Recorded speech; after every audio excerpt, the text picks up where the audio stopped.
Good morning, and what a wonderful way to launch NDTV's Decoding G20 Conclave with the man who's been working silently behind the scenes and very much at the forefront of pushing various, besides G20, but also trade agreements, is the Honorable Minister for Commerce, Piyush Goyal, who's just come back from Jaipur after a very successful trade ministers meet. Thank you so much for joining us today on the conclave, Mr. Goyal.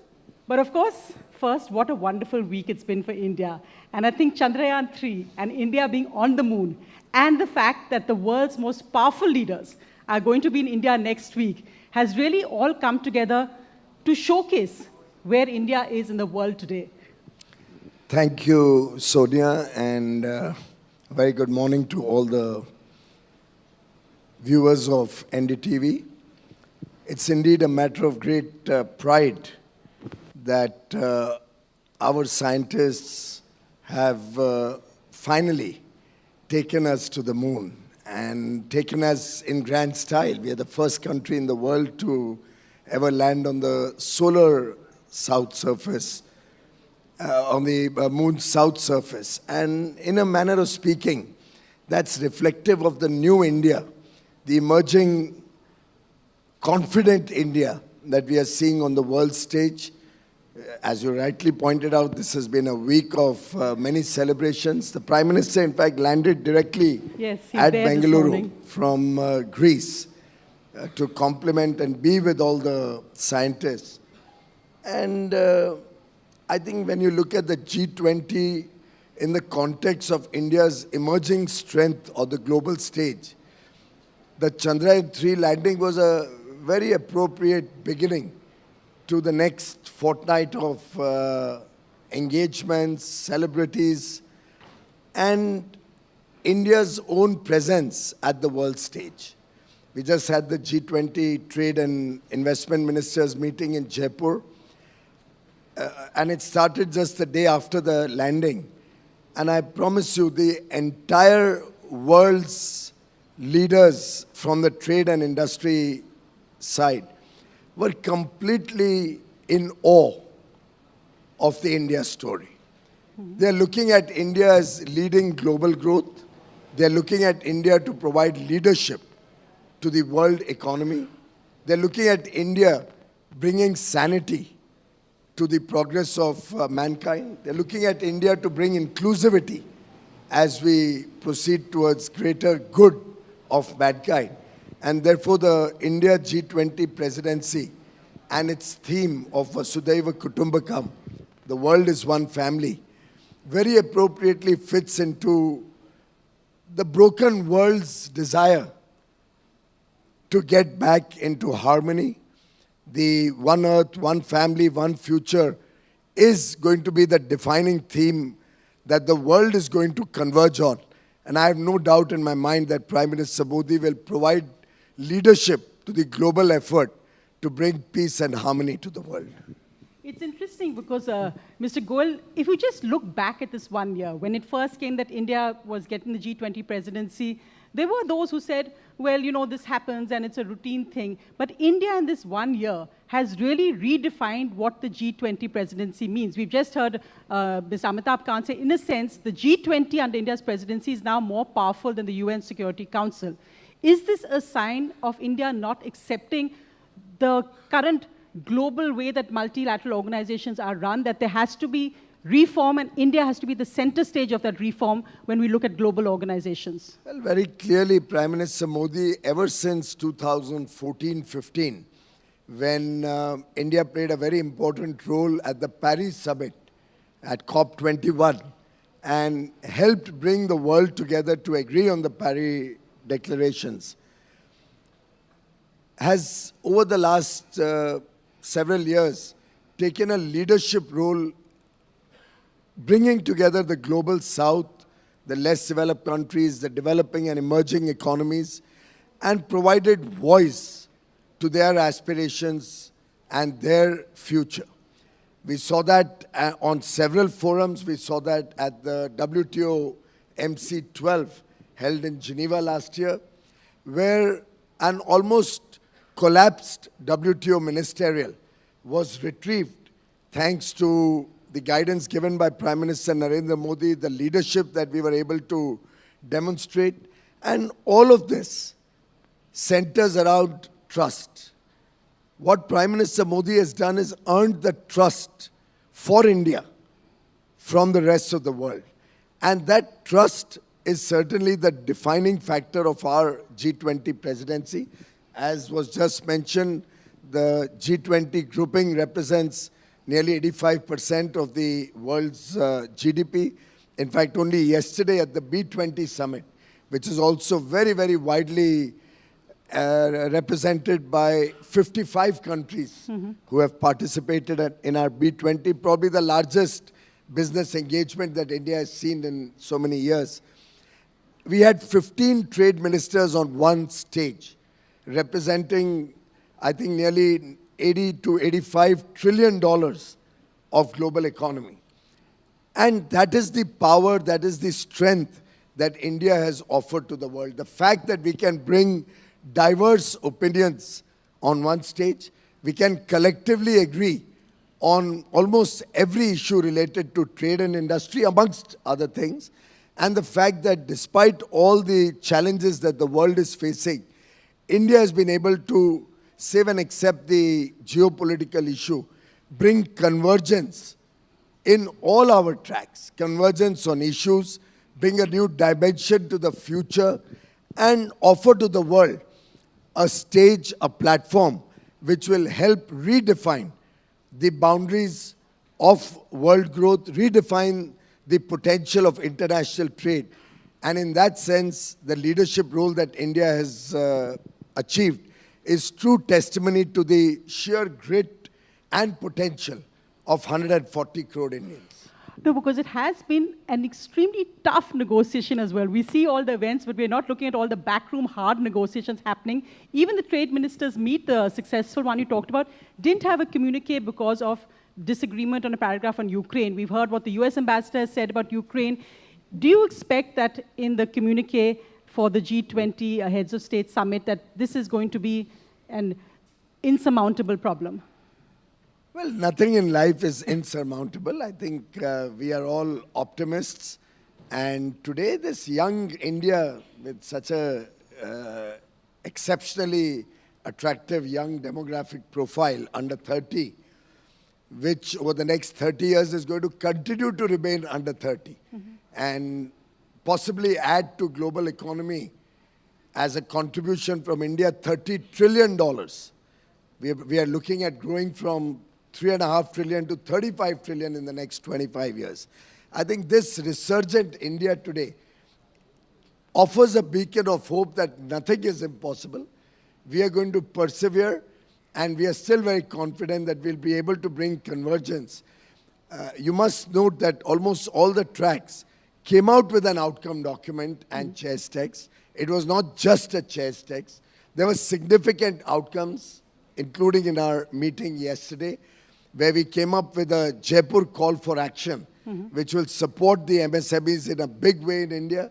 We came out with significant agreement amongst all countries, all member and invitee countries, that we will look at digitization in this interconnected world so that global trade can be paperless.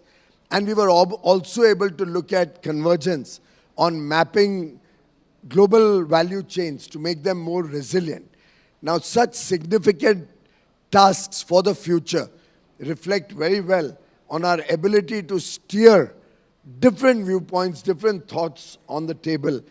And while, of course, there is the geopolitical issue on which convergence at our ministerial level was not possible, I'm sure given Mr. Modi's astute leadership and his popularity, the command that he has amongst world leaders, the friendships that he has forged with world leaders, we will see some good outcomes coming out of the Leaders Summit early next month.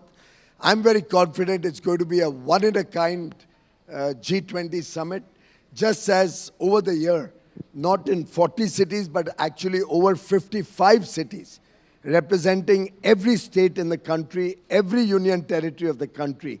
We had close to 200 meetings between the working groups and the ministerials and engagement groups. We had over 100,000 people coming from all over the world to visit India. I would think today every single Indian, be it somebody in the remotest villages of India, recognizes and respects India's pole position in the global order.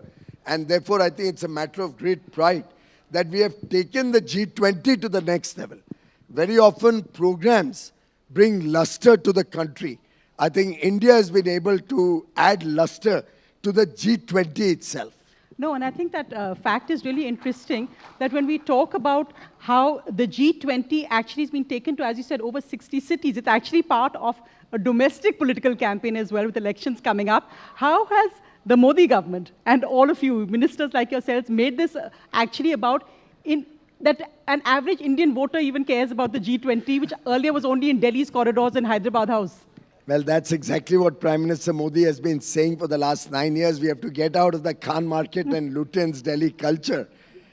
I think it's high time NDTV also got out of the Khan market viewpoint and the limited sphere of thinking. Today, that's why you're here, Mr. Goyal, to show us this vision. No, I'm indeed very delighted that you have taken the lead to have a conclave to enlighten the country about the G20, to decode the very minor intricacies, and also showcase the huge potential that such a summit has in terms of our future. I'll give you first of all, it's not about elections. Prime Minister Narendra Modi from 2014 has given all his ministerial colleagues very, very clear direction that we are going to work for the people of India. We're going to do what is good for India. It's not about elections. Elections will come and go.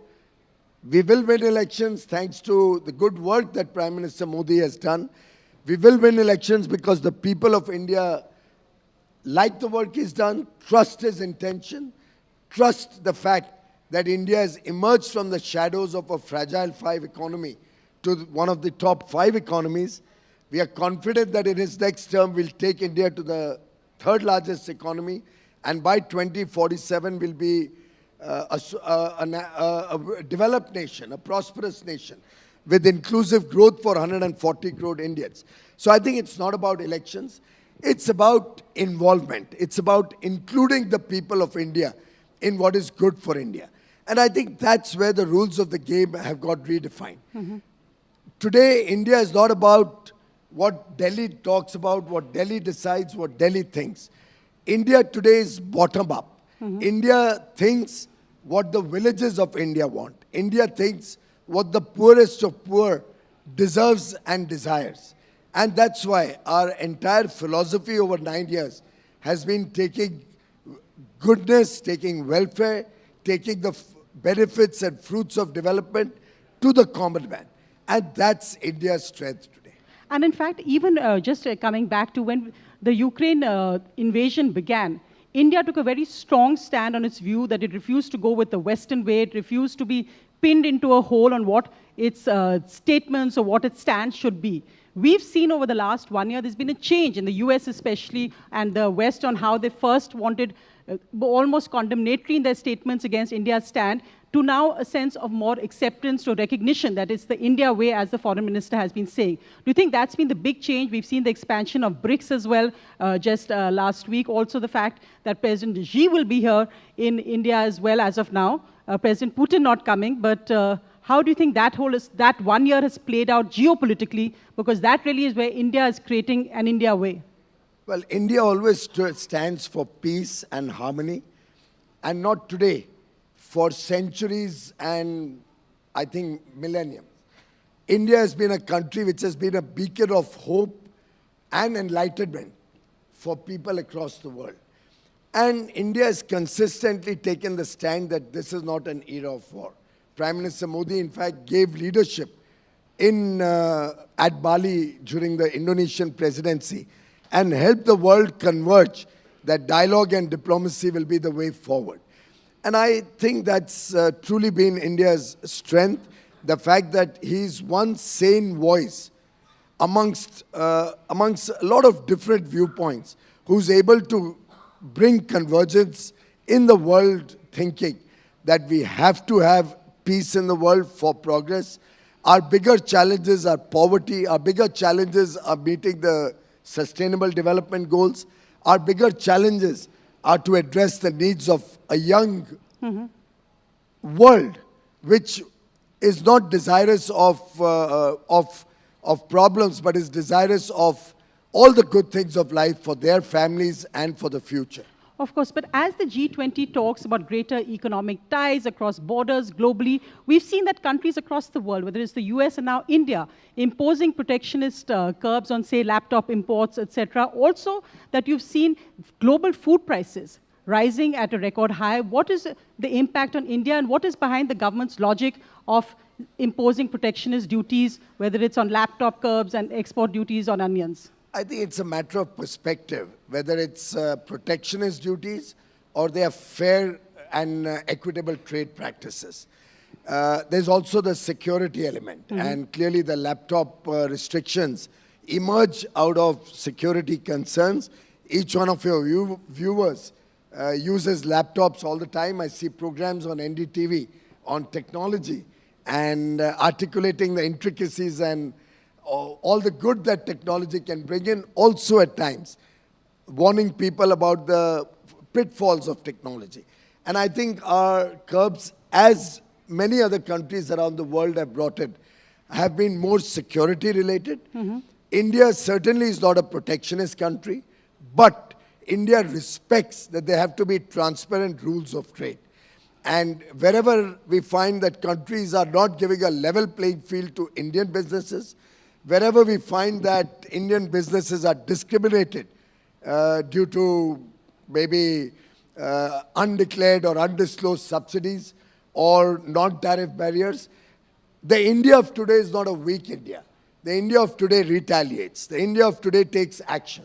The India of today stands with our MSMEs, with our domestic manufacturing or other capabilities. And therefore, when you view this in the lens of reciprocity, you will find that India actually is probably the most transparent in its trading practices, the most fair in its openness, yet an opportunity for growth, finally for India, because today we don't allow anybody to take Indian industry on the wrong end of the stick. We are making sure that Indian business, Indian industry gets a level playing field. Right, and as we are at the B20, India's future is really going to shape the world's future. Thank you so much, Mr. Piyush Goyal, Honorable Minister, for decoding the Modi government's vision of G20. Thank you very much. Thank you, Sonia. Bye-bye. How has India shaped the G20? And how has the presidency shaped India's global position? NDTV's Mega Conclave brings together on one platform the biggest names behind India's G20 success. Just on the 26th of August for a day-long event where we decode energy transition. Food, fuel and fertilizer, or for over a year and a half in Europe. And therefore, the world is full of challenges. We in India view these challenges as an opportunity because during G20, our ambition, as the Prime Minister has said, is to be inclusive, to be very decisive, to be ambitious, and to be action-oriented.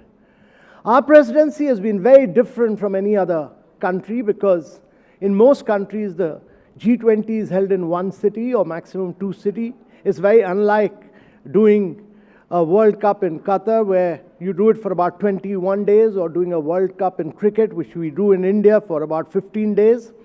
G20 is through the year. And therefore, we use this opportunity to take G20 out into every single state of India, every single state of India. We've covered over 60 cities and used this opportunity to improve infrastructure in all these cities. So when you go to these cities, you will see drainage, sewage, solid waste, all roads, all infrastructure getting improved in all these cities. The second is we took it to the people of India, and every single citizen of India was involved in G20 in some manner or the other. And we, for the first time, foreign policy and diplomacy reached every single household of India. The other key issue has been that this presidency is being hosted at a point of time when India has emerged as the 5th largest economy in the world, and we are likely to be the 3rd largest economy in the world by 2027. Ladies and gentlemen, we've done a lot during the last 7-8 years. We've built about 40 million houses, which is like making a house for every Australian. We've made about 110 million toilets, which is like making a toilet for every single citizen of Germany. We've provided 223 million piped water connections, which is like providing a water connection to every single citizen of Brazil. We've made 55,000 kilometers of road, and during the COVID period, we've provided COVID vaccination almost paperless to 2.2 billion people of India.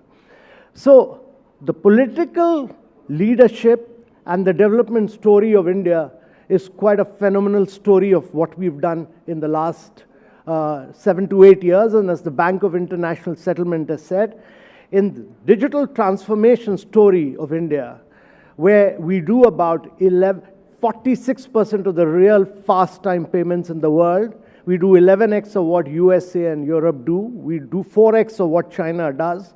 It's what we've achieved in 7 years is equivalent to what India normally would have achieved in 50 years' time.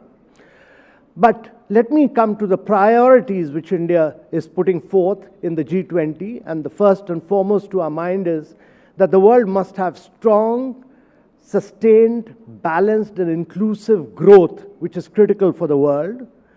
Second is to accelerate the pace of sustainable development goals, because only 12 of the 169 SDGs are on track right now.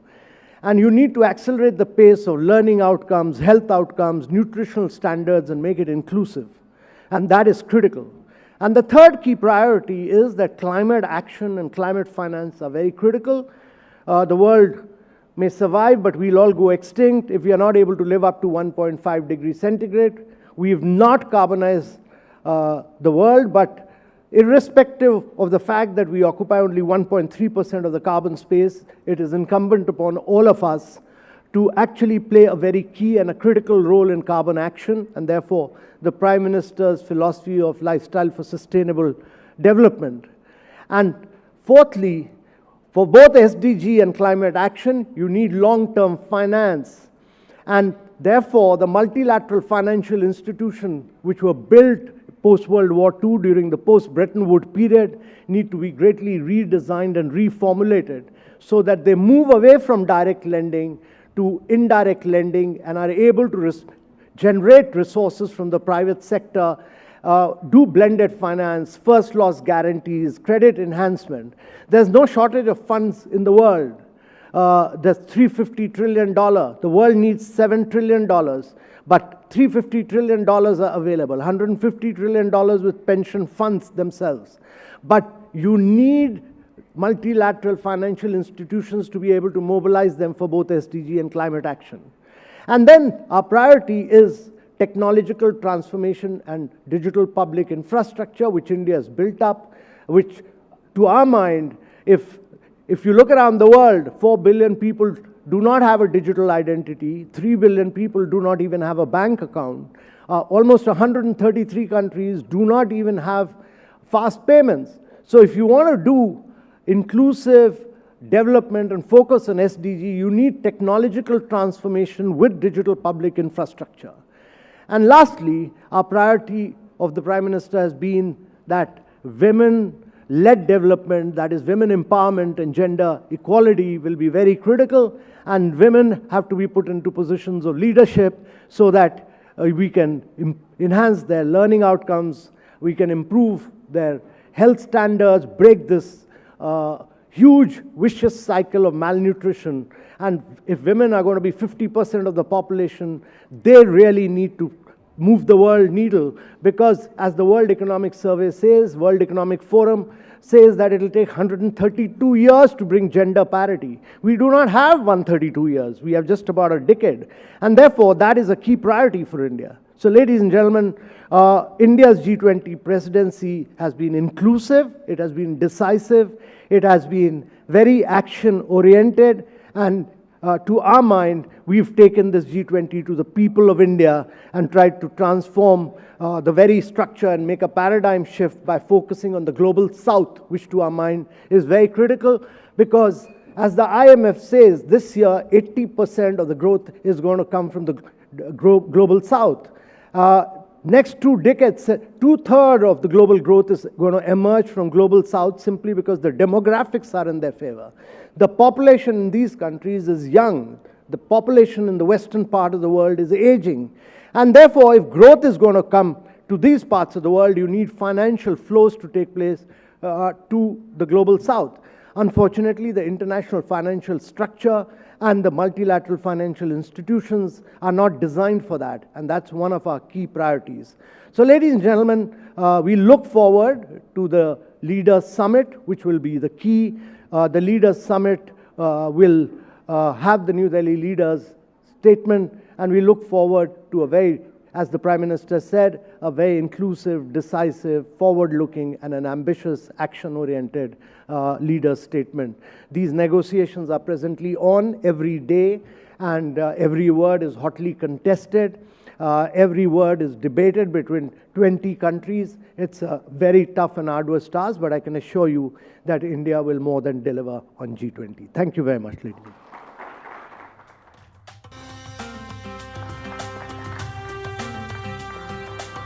Well, thank you, and it's a privilege to be here. And before I begin, Mr. Khan, I'd like to thank you for the wonderful collaboration that has made this report possible.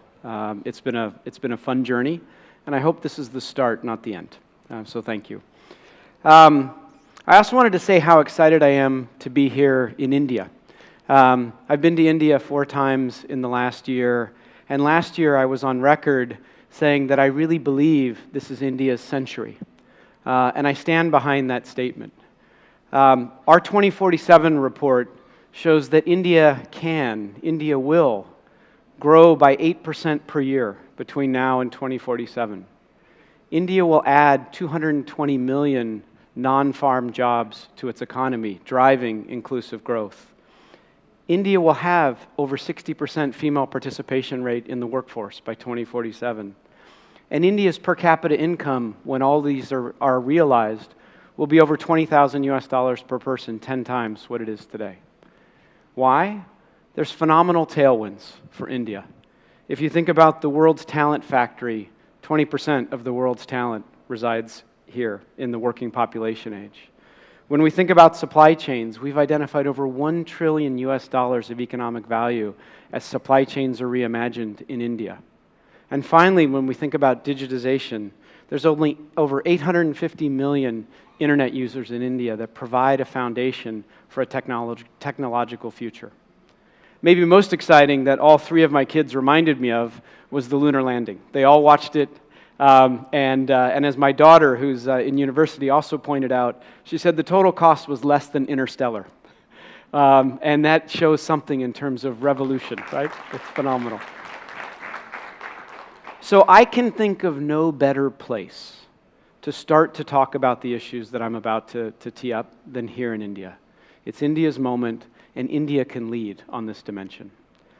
Before I get into the formal launch of the report, I would also like to just perhaps share some contextual framework in terms of what's going on in the world around us. I would argue as we look at this decade and we embark on solving these challenges, there have been no time in history when the confluence of forces that we're dealing with have come together at the same time.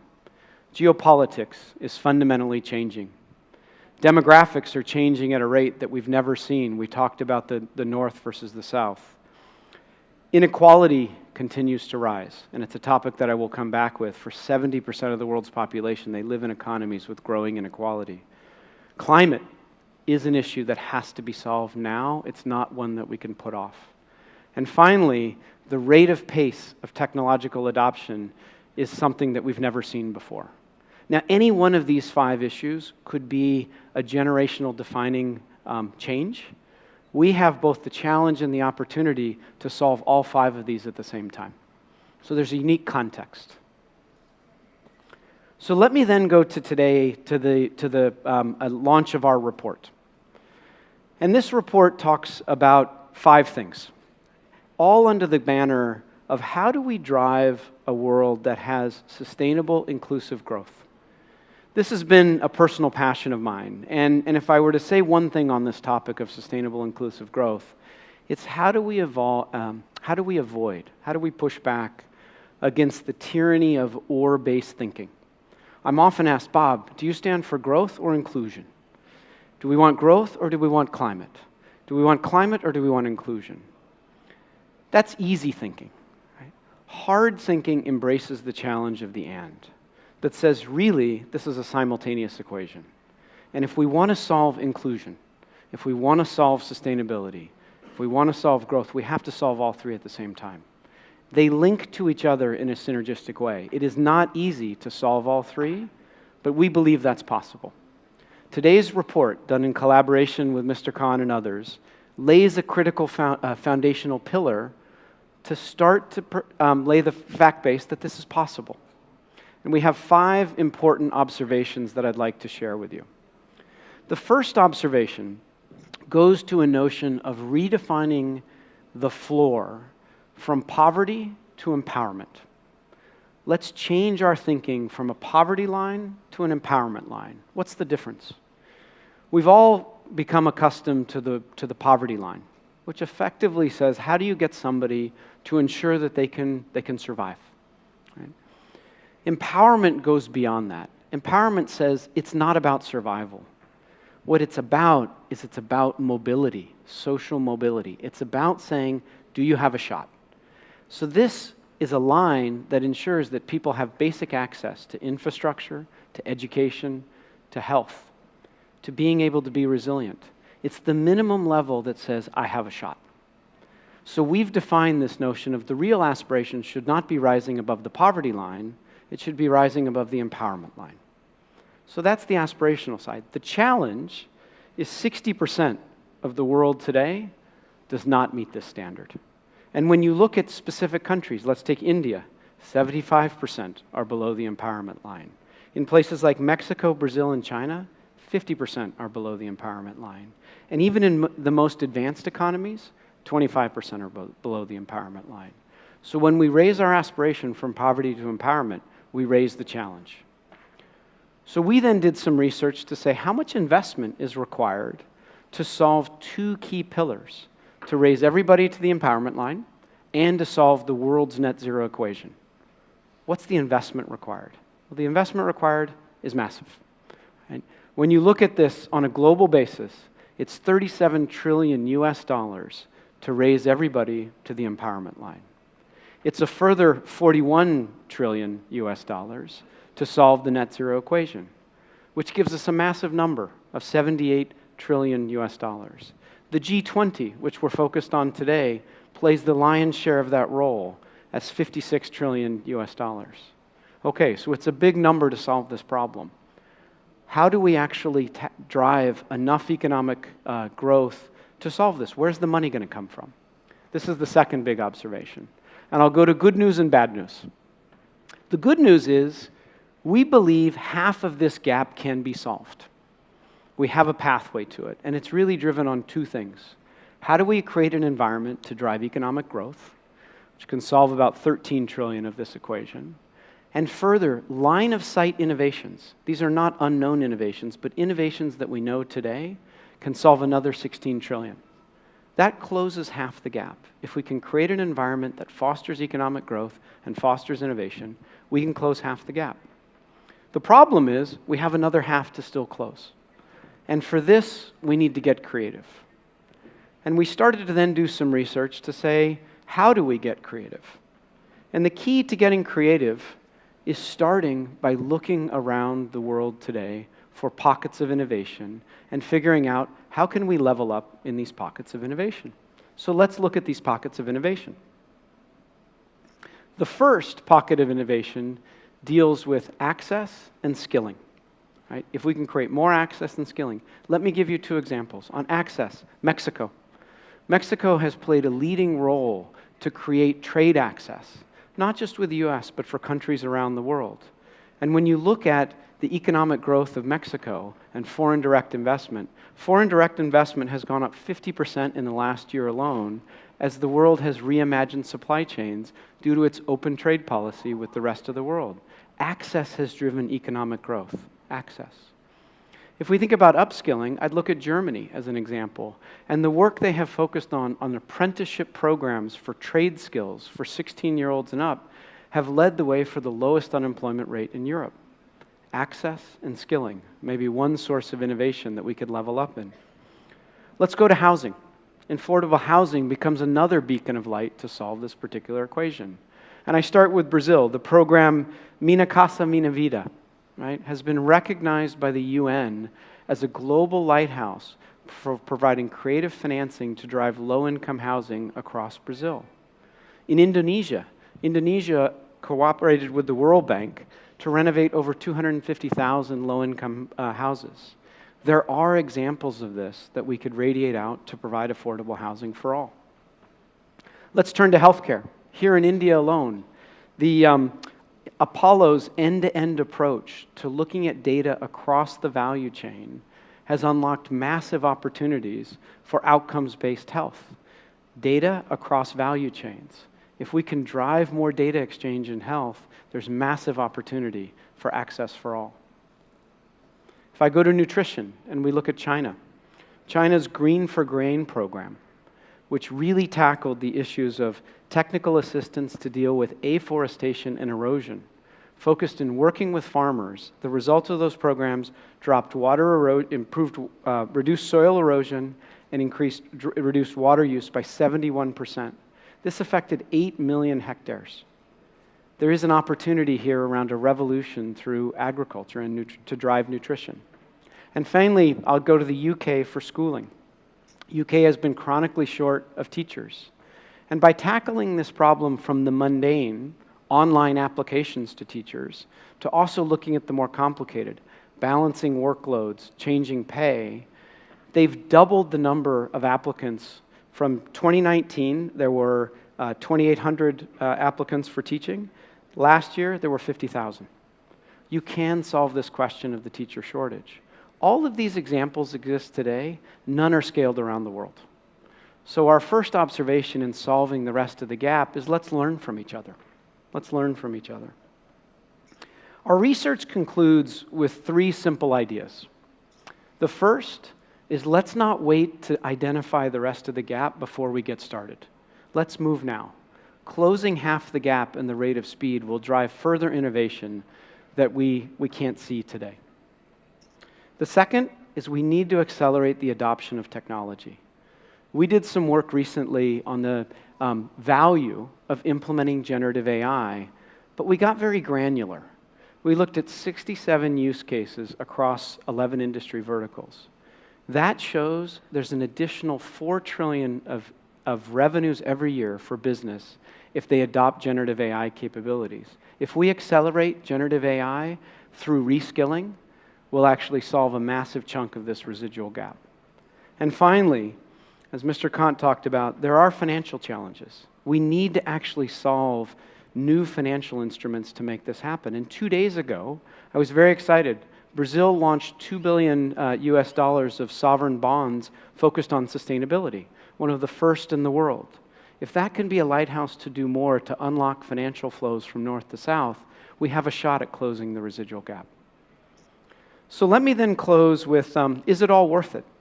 Is it all worth it? What could the world look like if we do solve this simultaneous equation of growth that is both inclusive and sustainable? Well, a few ideas just to excite us. The first is we could guarantee moving from survival to the notion that everyone has a shot.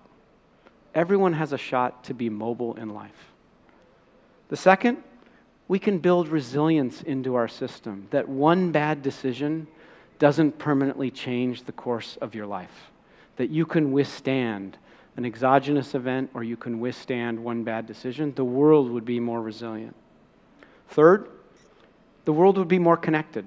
And I think in particular today, when the world is pulling itself apart, a more connected world versus a more divided world is a healthier world. Fourth, on the idea of healthcare, there's equity and access for all that ensures we all can thrive. Next, empowerment.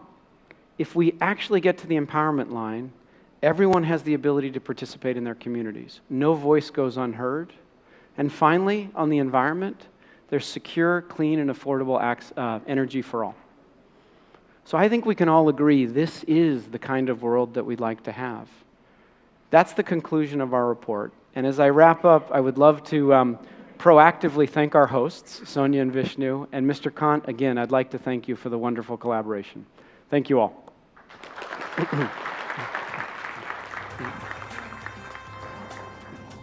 We need to act fast and we need to act now. The message from the McKinsey report is loud and clear, Mr. Sternfels. Thanks very much for that amazing presentation and those very stark figures reminding us of the climate emergency.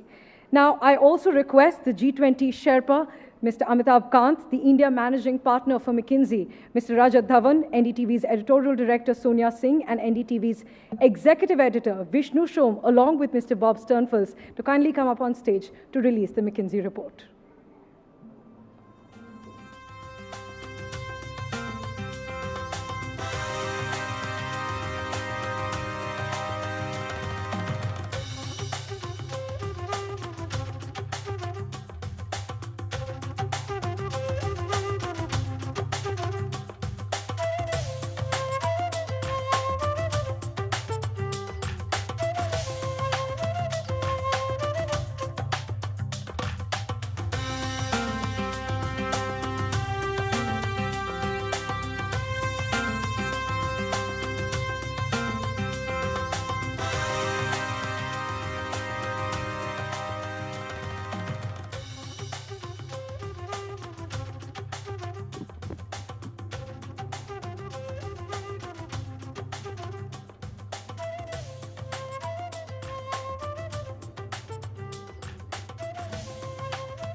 Thank you very much for, ladies and gentlemen, for coming up on stage and releasing the McKinsey report. I also now invite Mr. Amitabh Kant, the G20 Sherpa for India, Mr. Rajat Dhawan, Mr. Bob Sternfels on the stage with NDTV's Editorial Director Sonia Singh and Executive Director Vishnu Shom for a conversation.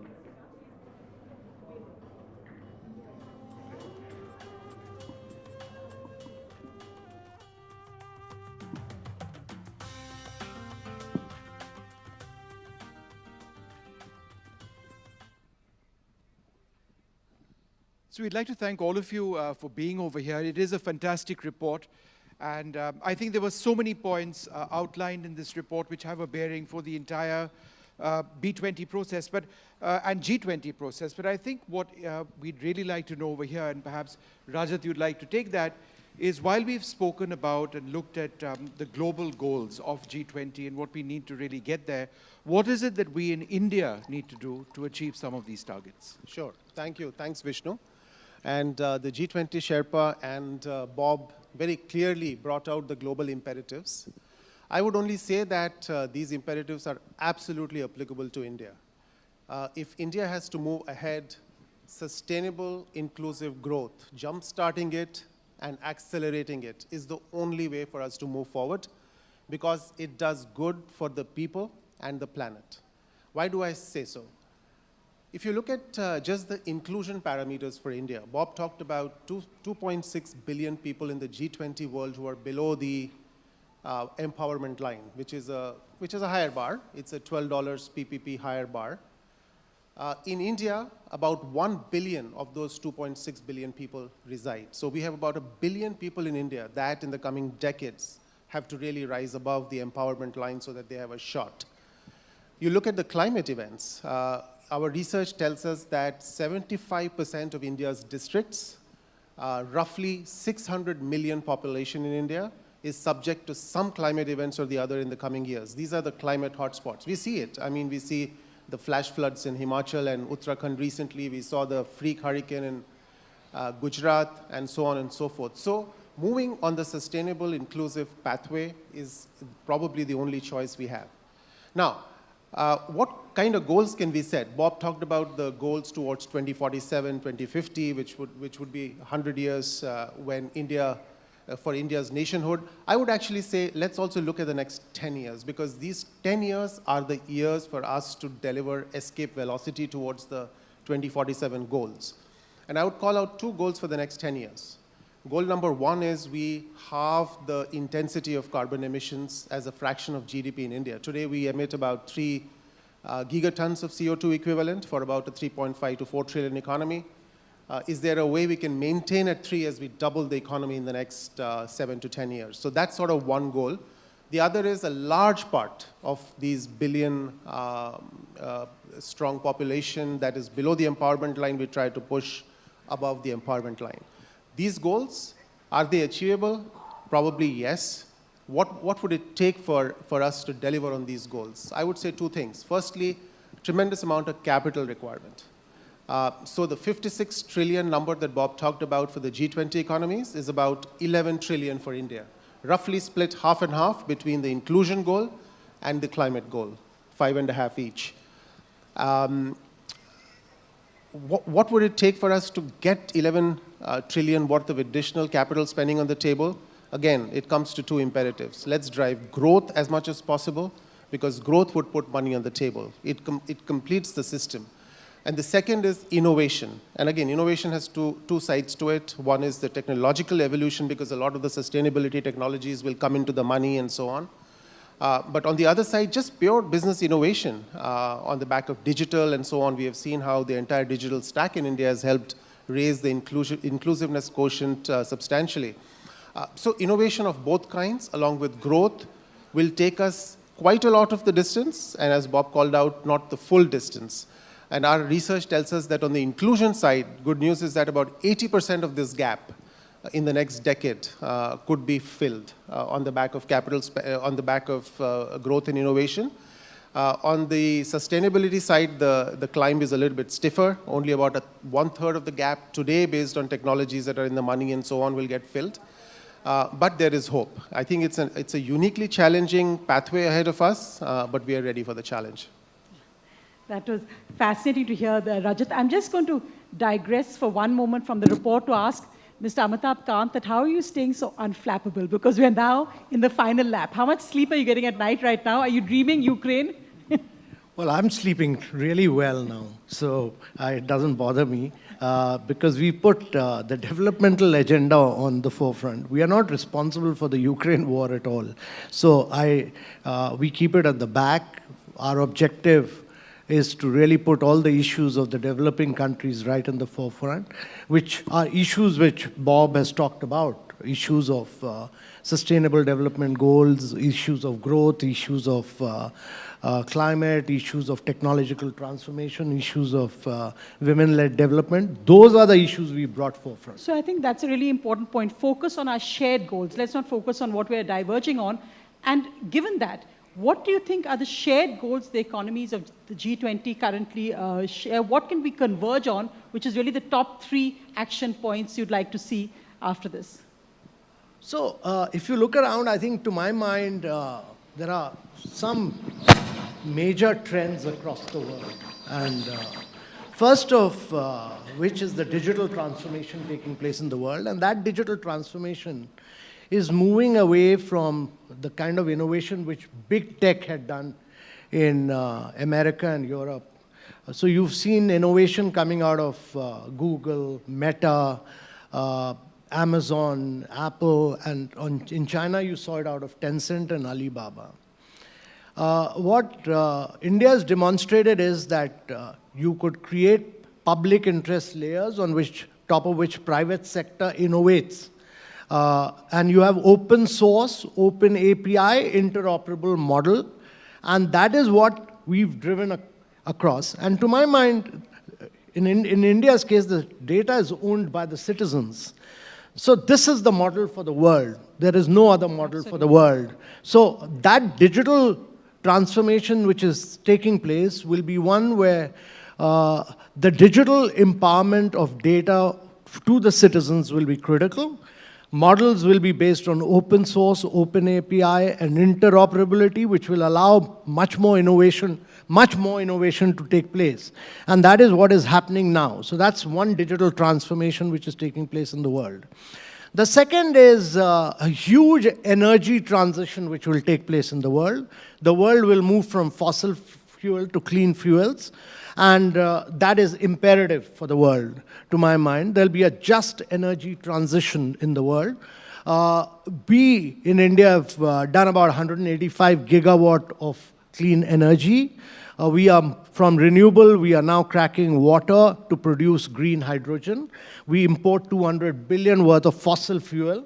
Our objective is that by 2047, we should be an exporter of clean energy rather than an importer of fossil fuel energy. And that is what we are driving today. The third trend, to my mind, which is taking place across the world, is that growth is shifting. You know, in 2008, when G20 started, developed world had about close to 70% of the GDP. The developing countries had just about 28. If you look at today, the share of the developed world has come down very radically, and the share of developing countries has gone up very substantially. So the global south role has enhanced very substantially.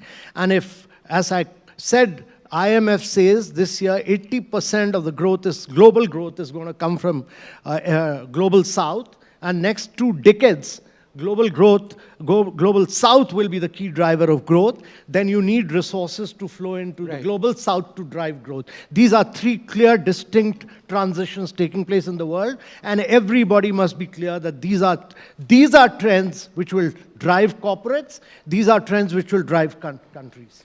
Mr. Sternfeld, you spoke about economic empowerment and meeting net zero commitments, and that, it's not one or the other, both have to work hand in hand. But how would you respond to those who say that countries like India, several other developing countries in the world, have not really been the biggest polluters? The biggest polluters have been countries in the West. And yet we've got enormous economic aspirations. So is the expectation of India to meet these targets in the time allotted really realistic, considering that, we've got 1 billion plus and we have huge economic requirements? I think it's a great question, and I come back to a word I used in the beginning, which is and versus or, right? The question almost frames an or, right? Is this the developed world or India? And my answer back around this is and, that we don't have a choice. And where I'm rooted in this, though, is perhaps a more sophisticated look at how do we really tackle the notion of climate change. And we've done some research that comes back to, well, what is the investment required around this? And when you break it down on an annual basis globally, it's about $9 trillion of investment, US dollars, required every year to actually solve the world's climate change challenge. Now, the interesting part is I said investment, not cost. The reason I said investment is we've also identified $11 trillion of annual revenue potential from greener technologies. Some of those Mr. Kant, talked about. But if we took a broader definition of these technologies and looked across the entire chain, renewables is part of it, investing in more efficient infrastructure, building technologies, 40% of the world's carbon comes through current building technologies. How do we revolutionize building technologies? And looking at notions of capture and sequestration while we're in the process of transition. When we look at these, clearly there's a dominant investment that has to occur in the developed economies, clearly. But there's also opportunities for India. And this is where I come back to this notion of I think it's an and-based question versus an or-based question.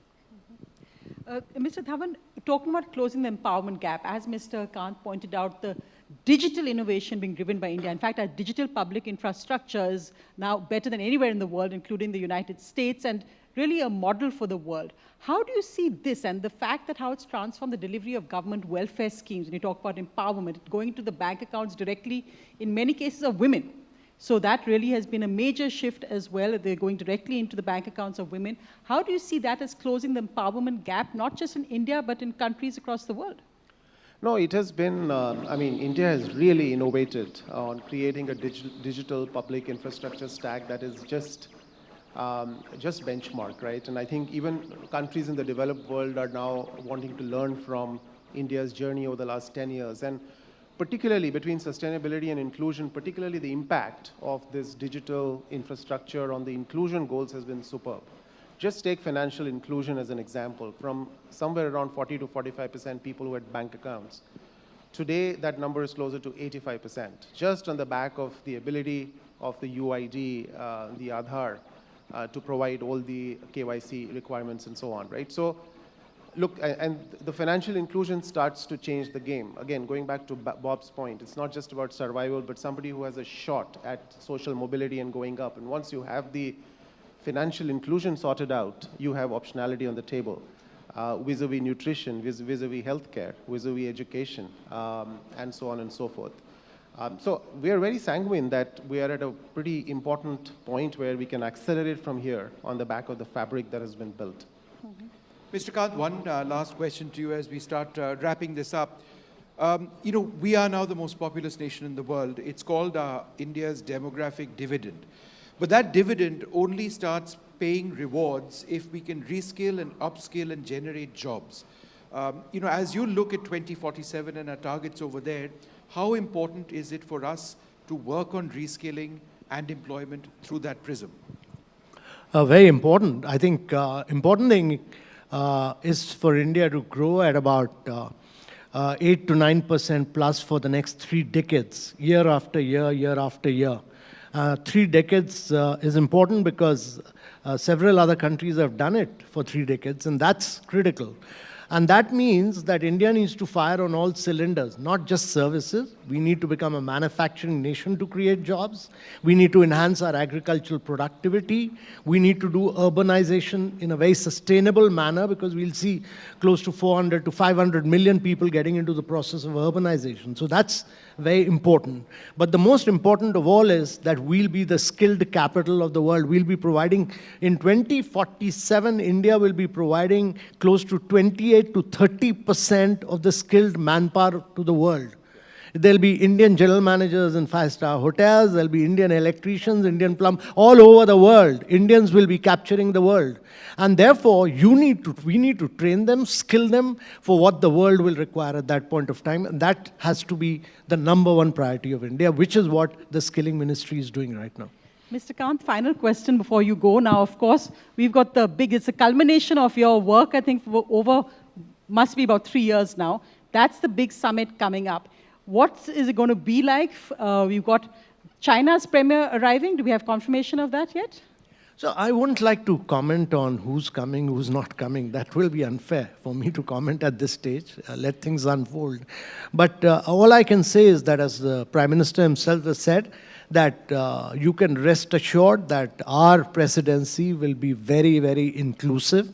It'll be very decisive. It'll be ambitious and action-oriented. And that will get reflected in what the leaders say during the leaders. It's eventually a leaders' summit. So you will see that getting demonstrated, what the Prime Minister had said initially. And Delhi shutting down, you told people of Delhi that they should travel out while the summit is on. I think it's important to say this right in the beginning, that people of Delhi should try and travel out, because you'll have close to 40 to 43 heads of states, and their security is critical. There'll be movements, and those of you who can take a holiday outside Delhi will be good, and it'll be a well-earned holiday for all of you. And those who are coming from outside to Delhi should try and move into other cities during that time.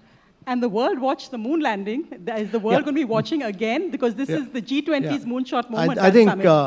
I think greatly inspirational moment. And one is, we were all overwhelmed by what our scientists have achieved. And when today morning the Prime Minister addressed the scientists, it was extremely inspirational, and it was extremely motivating for everyone in India. All right, well, thank you so much for being with us. It's a truly spectacular report because it covers so much, in its canvas and its scope, and hopefully going forward, well beyond this G20 session, we'll have a lot to think about. Thank you very much indeed.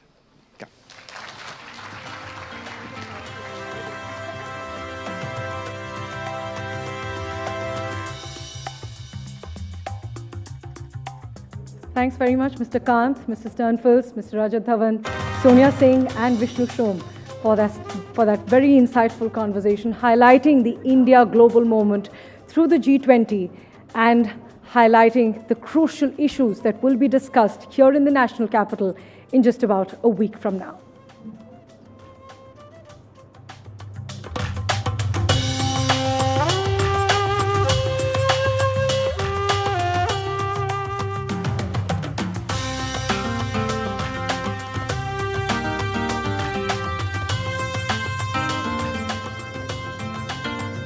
And the next interview that we have lined up for you in today's conclave is truly special, and it is to discuss some of the crucial issues that the world economy is facing at large and some of the crucial issues that will be discussed in the G20 summit that India is hosting next weekend.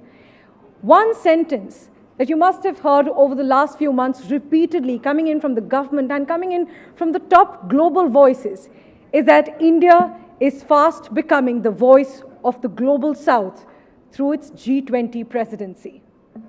Now, one top voice of the country echoing this thought has been the Union Minister for Housing and Urban Affairs and Petroleum and Natural Gas, Mr. Hardeep Singh Puri. We'll have Mr. Puri among us for a very special discussion to discuss India's fuel diplomacy, to discuss the transition to cleaner fuel, and to discuss the other pressing issues with respect to fuel, natural gas, that will be discussed at the G20 summit next week. After Russia's invasion of Ukraine, ladies and gentlemen, the fuel prices last year had shot up to a record high, as many of you might be aware. The Brent crude prices went up to around $130 per barrel, which is a record high. While now the prices have started coming down, the cost of living crisis that several countries are facing because of rising fuel prices and because of rising commodity prices, that cost of living crisis has not normalized as yet. Along with the cost of living crisis, the other crisis, of course, is of climate that we at the NDTV Conclave have been repeatedly highlighting as it's going to be a key priority for the discussion of the G20 leaders next weekend. And one important issue that India has been raising throughout its conversations with the G20 leaders and on the global platforms regarding other meetings as well has been of climate finance. Fixing the responsibility for climate change, ladies and gentlemen. When some countries have contributed to climate change more than the others, should the responsibility and should the costs be equally divided, or should they be equitably divided? That is one question that has been facing the world today, and that is one question that India hopes to raise even at the G20 summit that will be held here in the national capital. We'll be joined by the Union Minister, Mr. Hardeep Singh Puri, in just a short while from now. He'll be joining us any moment now for a special interview to discuss all these issues that India has been facing, and not just India, that the world has been facing as well. As you all might be aware that India has several goals that it has fixed for energy transition, for transition to cleaner sources of fuel. For 2030, India has a goal to meet 50% of its energy requirements from renewable sources of energy. That means reducing total projected carbon emissions by about 1 billion tons. Now, where are we on that goal till now? In 2023, according to the government's own data, the share of non-fossil fuel installed capacity in India is around 43%. And we have the target of 50% to achieve by 2030. Along with transition to cleaner sources of energy, energy diplomacy and rising fuel prices have also been a key point of discussion globally. They've emerged as a rather crucial discussion at a time when India's fuel diplomacy, especially importing fuel from Russia, has raised eyebrows in several countries, especially the West, including some of the closest allies for India.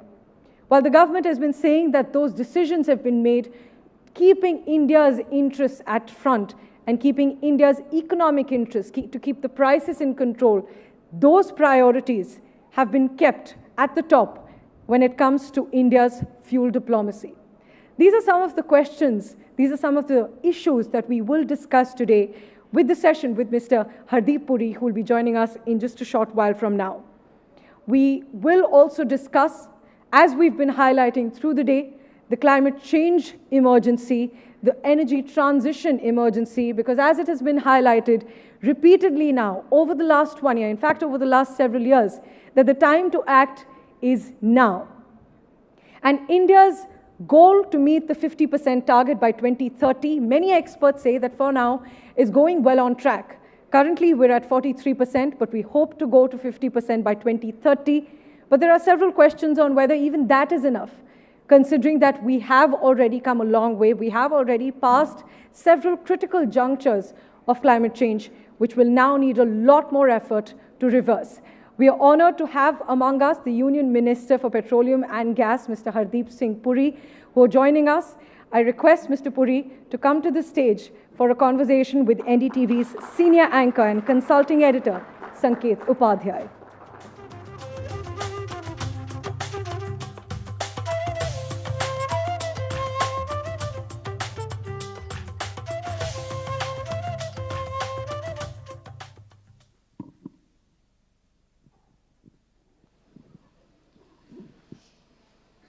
Good morning, everyone. Thank you very much for attending this program. G20, its meaning for India, what we hope to achieve as a country, and what we are doing and what we are learning as a process. More importantly, if we talk specifically, ekdam specific agar hum baat kare, how do you rethink fuel? And I don't think there'll be a better person to answer questions along these lines than the Union Minister for Petroleum and Natural Gas and Minister for Urban Affairs, Ambassador Hardeep Singh Puri. And I insist on calling you Ambassador first. Thank you very much, Ambassador Puri. Thank you very much for having me here today. And I have no difficulty in you calling me an ambassador or whatever you like. Certainly, I've been an ambassador longer than I've been a minister. Thank you. You started with the G20 and then you fast forwarded to rethinking fuel. So I'll spend a minute or two or three, if you permit, sure, to talk about G20, and then I will come to, fossil fuel transition, rethinking fuel. First and foremost, I think in every discussion, the context is most important. And the G20 presidency of India came at a time when the world was facing multiple crises. The G20 itself was born in a moment of crisis. In 2008, when there was a world financial and economic crisis, the global institutions did not know how to deal with that crisis. So they elevated the G20, which was a grouping at the level of finance ministers, and made it into a summit-level group. And the G20 summit in London 2010 helped address that, because the IMF, World Bank, the GATT or WTO could not address it. But the G20 presidency of India is taking place when the world is facing three crises. Beech mein, there wasn't that kind of turbulence. You've got three crises: fuel, food, and fertilizer. But I think the interesting thing is, India, during this period, not only now of course, we are on the moon and over the moon, but India's figures generally are looking very, very impressive. And if you give me time later, I'd like to reel off what was the situation in 2014 and what is the situation now, 9 years later, and that adds to an overall spirit of elation. How about now? We can begin now. You can tell us. Well, I can tell you I'll be very happy. I've been doing some research in the morning before I came here. So there are things that you know and there are things which you don't know. Foreign direct investment, and FDI will take place when the foreign direct investor, who's a private entity, feels that there is economic opportunity. You were looking at an average of 22 billion. Today, you're looking at an average of 46 billion per annum. Mutual fund investment, 2013 was 100 billion. Today, it's 500 billion. The electrification of railways, 2013 was 4,100 kilometers. Today, it's 28,100 kilometers. The corporate tax rate then was 33.9%. Now it's down to 22%. Retail or RBI, CPI inflation, 10% down in last year, not even this year, down to 4.7%.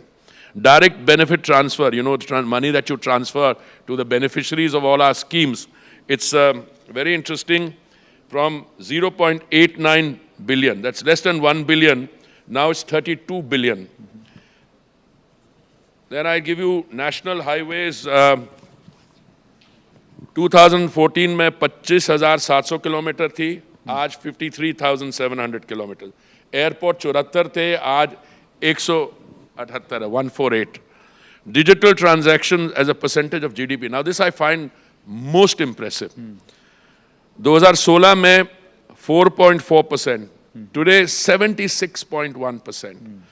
Number of IITs which we had 2014 में 16 थी, 2023 में 23 है. Number of IIMs 2014 में 13 थी, आज 20 है.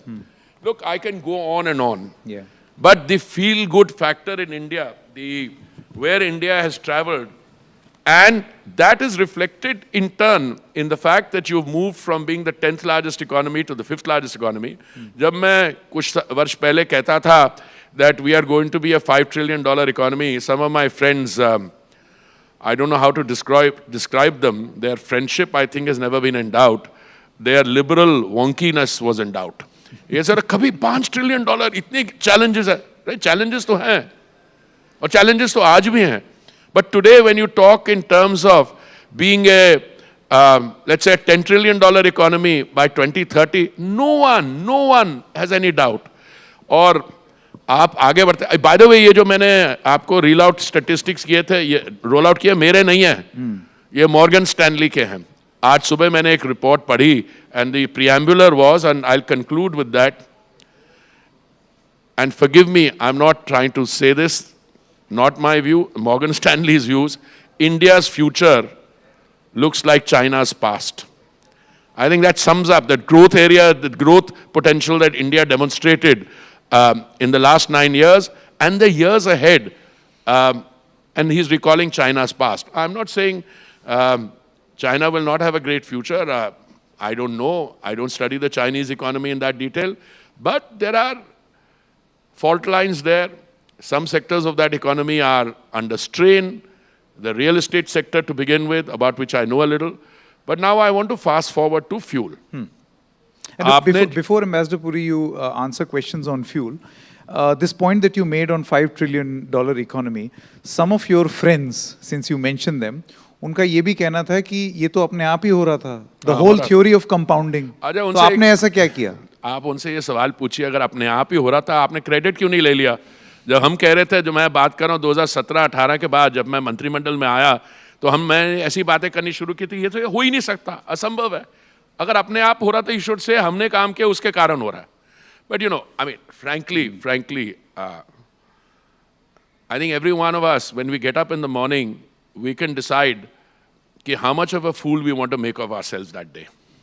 You know, it's in a democracy like India, where there is freedom of speech, freedom of action, you can get up and make an outlandish statement. If I start cataloging what they've been saying, भाग जाते हैं. But you know, this is a shoot and scoot politics. शुरू से कोई बेवकूफ़ी की बात करते हैं, and then when they say, यार ये तो गलत हो गया, फिर change the subject.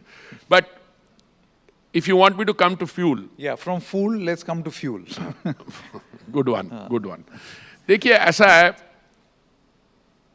मैं आपके सामने एक proposition रखता हूँ, और वो ये है कि आप मान लीजिए कि आपके पास बहुत बड़ा न्यूक्लियर आर्सेनल है. उसका nuclear arsenal by itself does not translate itself into political or economic or global standing. Because it is entirely conceivable that you can have a large nuclear arsenal and yet you can have a large country disintegrate. Point one. Point two, there are some things which are clear indicators or clear providers of how an economy is going. And I submit to you, fuel consumption is one such indicator. Why am I saying this? India's fuel consumption today, on an average, is 3 times the global average. How do I say that? If there may be a pandemic, there may be slowdown, there's drop in demand, but if global growth, demand grows by 1%, India's grows 3%. Fuel consumption is a very good indicator of the state of your economy. That's the first position. The second one, when you talk about transition or rethinking fuel, Yes. what are you rethinking? You're not rethinking energy. You are rethinking clean energy. In other words, agar aapki dependence on fossil fuel was 100%, how much is it today? All right, I give you a starting point, since we are talking about my erstwhile, no, they are still my friends. Their political tags are a little in doubt. 2014 तक, और मैं आपको अपना experience बताता हूं, जब मैं 2002 की बात है, 3 की बात है, जब मैं ब्राजील में 6 की बात है, 2006 में जब मैं ब्राजील गया एज इंडियाज एम्बेसडर, हमने बड़ी कोशिश की कि हमारी उनके साथ कोलैबोरेशन बायोफ्यूल्स में हो. तो उस समय भी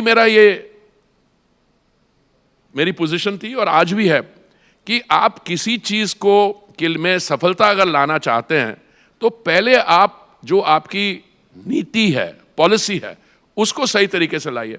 so when mister Pawar was the I think agriculture minister, and he has a very firm grounding in the sugar politics and so on. उस समय एक निर्णय लिया गया कि हमारी 10 स्टेट्स और यूनियन टेरिटरीज में हम 5% बायोफ्यूल्स ब्लेंडिंग करेंगे, और पूरा दम लगा लिया. जब हम 2014 तक पहुंचे, so I think the amount of biofuels we were blending was about 1.5% or little less or little more. So what went wrong in those years? I'm talking about 2006 to 2014. And what went right after 2014 onwards? Well, I'll fast forward. We were around 1.5% in 2014. Today, we are blending, I think, 12% or thereabouts. Yeah, 11.7% to be precise. 11.7% is what we are doing now. We have a 12% target, I think, till the end of the year. So we are on that 12% thing. But there's another target, and that target is that we wanted to do 20% blending by 2030. And the Honorable Prime Minister has brought that forward to 2025. अच्छा, मैं आपको एक figure देता हूं.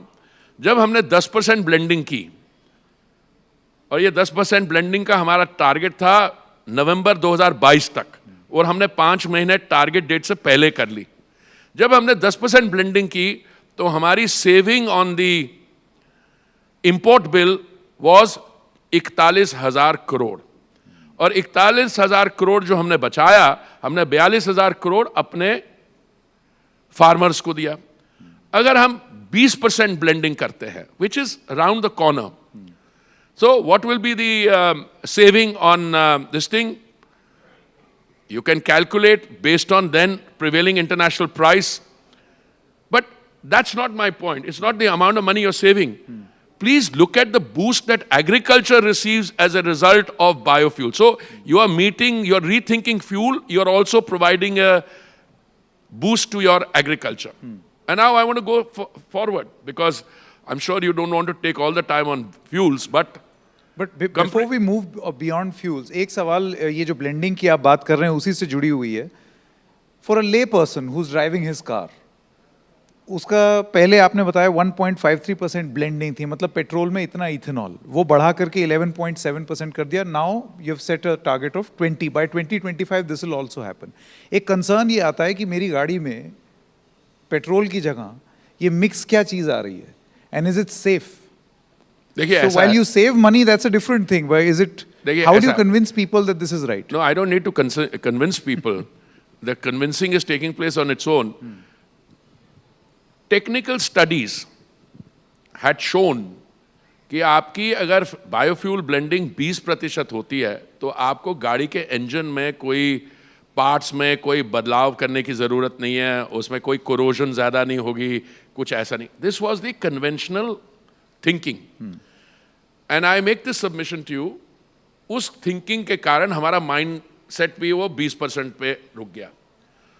जब मैं नया नया पेट्रोलियम और नेचुरल गैस विभाग से जुड़ा, बात कर रहा हूँ मैं जुलाई 2021 में, तो मुझसे एक बहुत सीनियर हमारे कॉलीग, उनसे पूछा ये आप 20% पे क्यों रुके हुए हैं? तो मैंने एक्सप्लेनेशन ये दिया कि ये टेक्निकली ऑटोमोबाइल एसोसिएशन, क्या नाम है, SIAM, society of Indian automobile manufacturers, they are used to engines which are doing very well. They're all, God bless them, making enough money. तो उनसे बात हुई तो उन्होंने कहा कि अच्छा 20% तक तो चल जाएगा पर उसके आगे नहीं. तो मैंने उनसे कहा, जब मैं ब्राज़ील में पोस्टेड था, मैं राजदूत था ब्राज़ील में, तो उस समय ब्राज़ील में तो आप पेट्रोल पंप में जाके और depending on the price of petrol and ethanol in a day और on board you can take a decision. अगर मान लीजिए पेट्रोल का दाम नीचे, आप तय करिए कि आप 100% पेट्रोल डलवा लेते हैं. अगर उसका एथेनॉल का दाम बहुत कम है तो आप 100% एथेनॉल डलवा लेती है. But those cars are manufactured to those specification. हमने जब इस पे एक्सपेरिमेंट किया तो हमें बिल्कुल क्लियर था कि 20% तक कोई प्रॉब्लम नहीं है. तो हमने शायद अप्रैल इस साल, if I memory serves me right, we started introducing what is called E20, or E20 is 20% blended fuel. And if memory serves me right, the latest figure I saw is कि 2000 pumps हैं जहाँ पे E20 बिक रहा है. अच्छा, आप ये देखिए कि इसमें मैंने I gave you the example of my senior colleague who questioned me. मैंने कहा कि इसका रीज़न ये था, पर मेरी चिंता कुछ और है. मेरी चिंता ये थी उस समय कि हम मान लीजिए 20% से ज़्यादा टारगेट रख देते हैं. Do we have the resilience in the system to ensure that the amount of ethanol required, and we've diversified the feed, हम अभी मक्का से भी बनवाते हैं, हम from sugar, from bamboo second generation, we are also making it from agricultural waste, from parali. Will we be able to get that? Today I can tell you with confidence that two things have happened.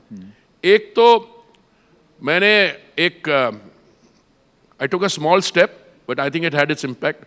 I invited my Brazilian counterpart, और मैंने उनको request किया कि आप अपनी जो automobile manufacturers हैं उनकी एक डेलीगेशन साथ में लाना. और ऑटोमोबाइल जो मैन्युफैक्चरर्स हैं ब्राज़ील में, कंपनीज तो वही हैं, वही जर्मन कंपनीज हैं, वही जापानी कंपनी है. तो मेरे बड़ी खुशी हुई, बिकॉज जब वो यहाँ आए, अगर भाई ब्राज़ील में चल सकती है 20% से ज़्यादा वाली एथेनॉल वाली गाड़ी, तो यहाँ क्यों नहीं चल सकती? मैन्युफैक्चरर तो वही है. It's not as if it's a different manufacturer. And I am very happy to inform you that I'm very clear that the kind of cars which are coming in here now are called E85. Matlab, they will be able to take biofuels up to 85%. Oh, wow. So, we have overcome that. Second, we have not stopped at this. We are now looking at the green hydrogen. First, let me go to compressed biogas, natural gas. Sure.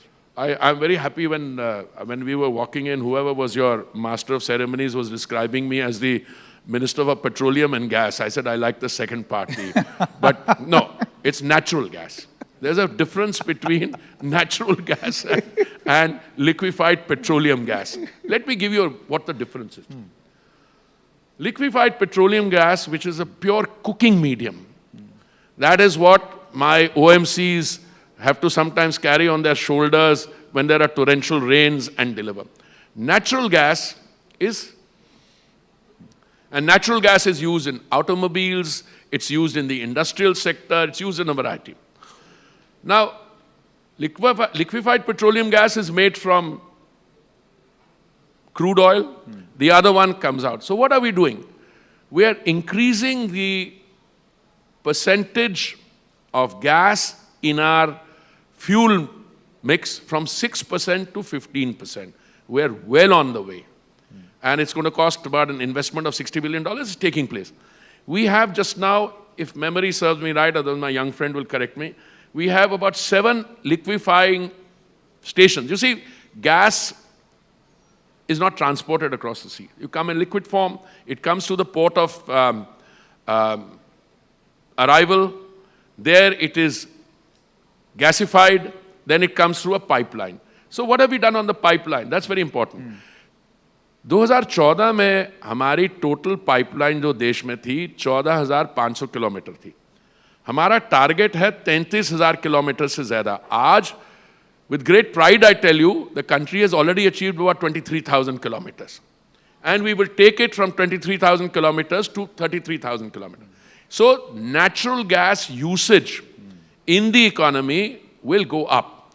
When I meet with my explorers, I had a delegation from outside last night. I took a review of this thing.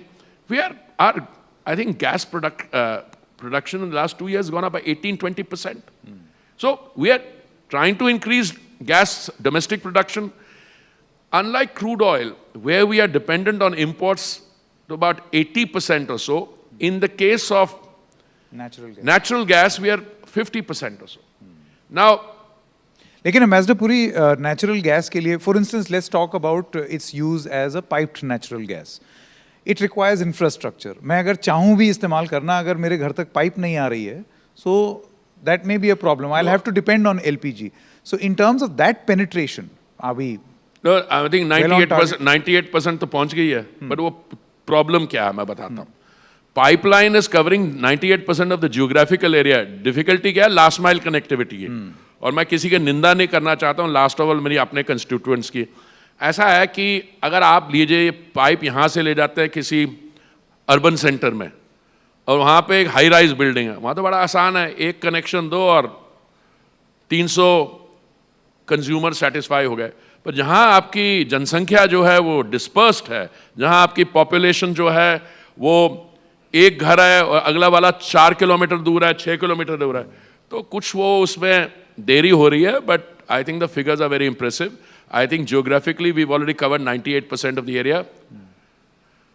But I think the more important thing is I need to get the CNG there because it's much cheaper than liquefied petroleum gas. So rest assured, I'm fighting all the time with the fighting, not individuals, fighting the bottlenecks. Because you've laid out a CGD pipeline, you've laid down other things, but things, believe me, the progress is fantastic. By the way, all the connections are going up. जो LPG connection थे वो 2014 में शायद 14 करोड़ थे, वो आज 33 करोड़ हैं. और इसमें भी सीएनजी 25 लाख थे, वो 1 करोड़ से ऊपर आ गए हैं. पर my idea is to increase the total number of users much more. Correct. So you will have a situation where people will have the piped gas coming in. They will also hopefully buy my solar cooker, do other things. So you're rethinking fuel. But we don't stop here. But I think the fuel of the future really is green hydrogen. ये मान के चलिए fossil fuel तो इतना सा जितना भी है, आज से 10, 15, 20 साल के बाद people will just not want to use it. Why? Because alternates will be available. What does green hydrogen require? Green hydrogen requires two things. One is a capacity कि आप green energy जो solar energy है उसको, और हमने ये demonstrate किया, पहले 25 सेंट पर यूनिट थी, आज हम उसको गिरवा के 3 सेंट पर यूनिट पर ले आए हैं. और you need electrolysers. And today I can tell you that we have within the country every possible conceivable electrolyzer manufacturer in the world is tied up here. Why? Because green hydrogen will succeed where you have domestic demand, you have domestic production and domestic consumption. इसलिए मैं, again, I'm not trying to criticize anyone. Green hydrogen will succeed in India. But if you tell me that you can make green hydrogen in some desert 10,000 kilometers away and then transport it, no. A gas does not lend itself to transportation.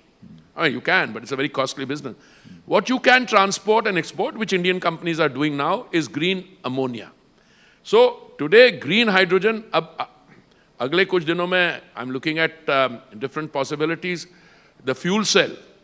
Now you've got cars which are coming in, very strong rollout of electric vehicles. You've got cars which are coming in which are in hybrid mode, those which are using the fuel cell. One of my companies has been, IOCL has been after me, कि एक वो बड़ी hydrogen बस है, उस पे करना चाहिए.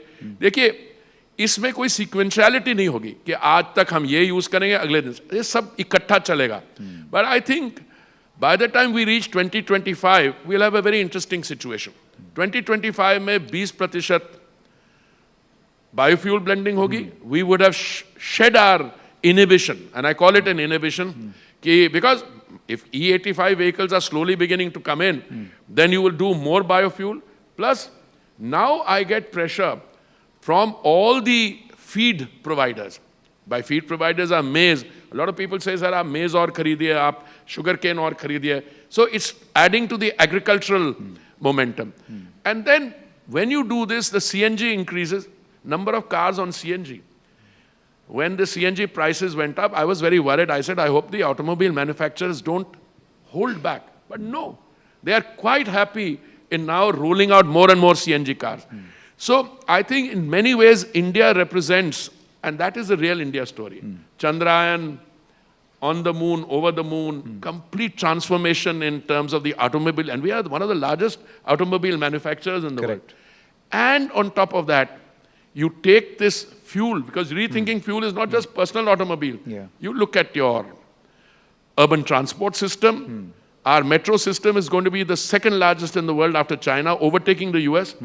But more than that, the Prime Minister just approved how many 10,000 electric buses for city operations. So, I mean, when Mr. Kejriwal matures from his Revdi politics into mature politics, he will discuss that instead of cannibalizing the old fleet, it's better to accelerate the electric vehicles coming in based on an agreed, transparent and predictable method of funding and operation.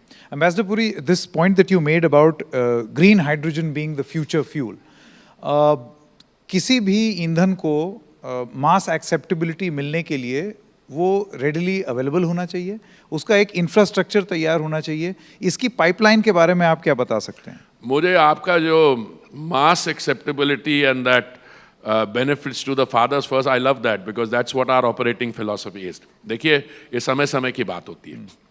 जब gas cylinder शुरू हुआ, मैं बात कर रहा हूँ मेरे अपने childhood, and I'm very old, so it must have been many years ago. वो गैस सिलेंडर मिलने में ऐसे लगता था कि बड़े आपने बहुत बड़ी चीज कुछ हासिल कर ली if you manage to get a gas cylinder. Why? Because our mothers and sisters were spared the toxicity which comes in a kitchen, okay? Because they were using wet wood, they were using coal.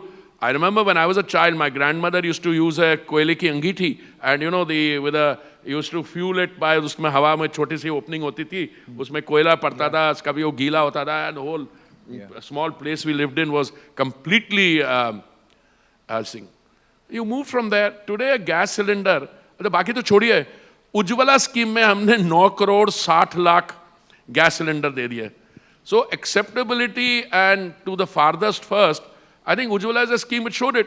जब महामारी के दौरान जब lockdown था तो हमने 3 cylinder free दिए to every beneficiary. And this is where it goes to the below the poverty line, economically weaker section. If 9.6 crore cylinders has to increase to 10 crores, if there's demand, we'll do it. So the person who is the most vulnerable is the highest priority. So I come to that. So you start with that. Secondly, insofar as fuel is concerned, please note that today 70% of our traffic on the roads, vehicular traffic, is of two-wheelers and three-wheelers. That's where the common man comes in. And they are using battery operated. But the cost of all these fuels, whether it's ethanol made from different feeds like second generation bamboo, third generation gases, or second generation agricultural waste, the cost keeps coming down, but you have to scale up.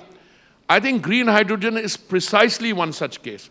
Once the cost of electrolyzers, they're domestically manufactured, because then you need what?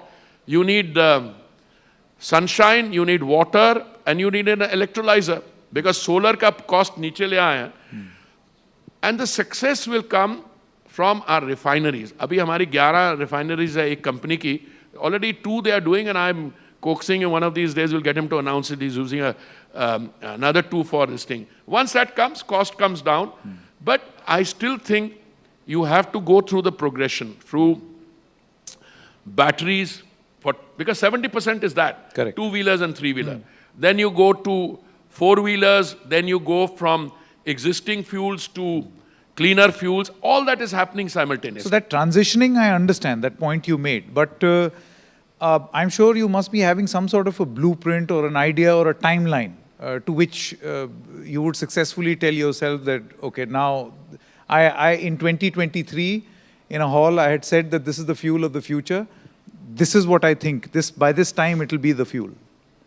See, I'll tell you, much of this is about what is called the popular narrative. जब मैं शायद 2021 में माननीय प्रधानमंत्री जी जब देश को संबोधित कर रहे थे लाल किले से, तो उन्होंने तब कहा था कि we are going to take up green hydrogen in mission mode. All right? Many smart and enlightened anchors after that asked me, क्या हो रहा है? अभी तक कुछ हुआ नहीं कभी. देखिए, एक country की transition करवानी एक point से दूसरे point तक, you need to have your ecosystems right. So what were the ecosystems that he did? When the PM says something from the Red Fort, take it, he means it, and he'll get it done, especially this PM. उन्होंने 2014, 15 अगस्त को जब संबोधित किया था, he said, the greatest tribute we can pay to the father of the nation when we celebrate his 150th birth anniversary is to make India open defecation free. 2014 में कहा था, हो गया 2019 में. एक स्टेट नहीं हुई, but वो भी हो गई अब. तो ये policy pronouncements and ecosystem transformation, 2 steps I tell you. एक cabinet decision हुआ, I think it was fantastic, कि 17,000 crore शायद हमारी जो PLI scheme है, productivity linked incentive scheme, उसमें electrolyzer manufacture was included. And it worked. Now you have, as I said, just about every, I'm not saying they're all drawing from the PLI scheme. They're coming here because they see economic potential and they see the, I'll be very frank, ability to make money. Also, foreign investors, they're not going to come out of philanthropy or altruism. They will come because there's an economic opportunity. Then there was another decision taken whereby specific responsibilities were given. Okay, what can the steel sector do? What can we do? So I think we've got the basics in right. I tend to make statements more on the cautionary side. I have now seen one economic entity has brought in, what, $32 billion of investment from other places. Why are they investing in India? Because they think India is a place where green hydrogen research, manufacture will take place, and ultimately India will be a staging point for the other. You know, the most important question you have to answer is, till when will fossil fuels be a viable, competitive thing? And that's the most important. Because if we go at the current level, you've got 2 competing global trends. One is those who say, fossil fuels ko ekdam khatam karo.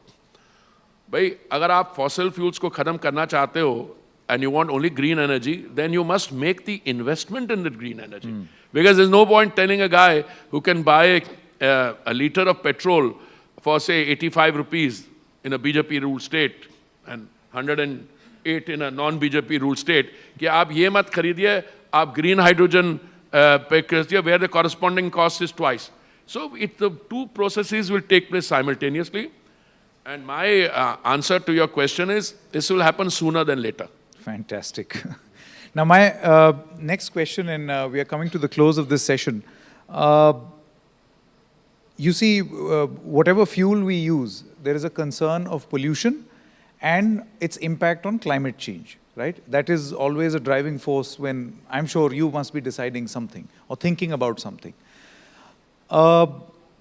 ये argument कई बार हमने देखा है, अलग-अलग international forums पे भी देखा है कि जो developing countries हैं, those who are part of the global south, they are told कि अब आप pollution कम कीजिए, आप इसके बारे में ज़रा सोचिए, ध्यान दीजिए. And this is being said by countries who have already had their fair share of pollution, have progressed, and they should be very happy about the progress they've made. But the argument is that it's a bit rich on their part to suggest to the developing world that you contain your growth, whereas, you know, we have had our share. How do you look at this? No, if I were not in this distinguished gathering, I would give you some inner thoughts, but I'll spare you those now. You see, it's very easy that you can go around polluting the world and then you provide prescriptions to the others. माननीय प्रधानमंत्री जी की उनका दायित्व संभालने से पहले थोड़ा हमारी पॉलिसी में भी कंफ्यूजन था. और मुझे याद है जब डॉक्टर साहब प्रधानमंत्री थे तो मैं I was a senior civil servant, तो बहुत बार क्लाइमेट चेंज कॉन्टेक्स्ट में ये सवाल उठाया जाता था कि where is India, what is India's position. So I remember one of us cheekily saying, sir, are we part of the problem or are we part of the solution? So obviously Dr. Saab, very measured in his words, wouldn't say it. So when one of us quipped there saying, if you want to be part of the problem, तो आप ना एक negotiator का नाम दें, उनको आगे कर दो. अगर if you want to be part of the solution, तो किस दूसरे को कर दो. But this kind of zigzagging went on till I think COP21. जब COP21 की meeting Paris में हुई थी, I think our Prime Minister took a decisive step and a very bold step. He said, ये mutual recrimination तो चलता रहेगा कि ये pollution कर रहे हैं, ये कर रहे हैं pollution, ये कर रहे हैं. अरे भाई, तो कोई आपसे पूछेगा आप भी तो pollution कर रहे हैं. कहने नहीं, पर मेरी per capita emission जो है इनसे 1/10 है. Is that an argument for you to go on thing? So I think the PM took a very mature, bold step, saying we can go on talking about common but differentiated responsibility. We can go on reminding them that they are the polluters. But meanwhile, we've got to take action. And he took the action. He said, we will take action on our own because we have to save our own. I mean, the state of the country which you hand to your children or the next generation cannot be progressively getting worse from what you inherited. So he took that decision.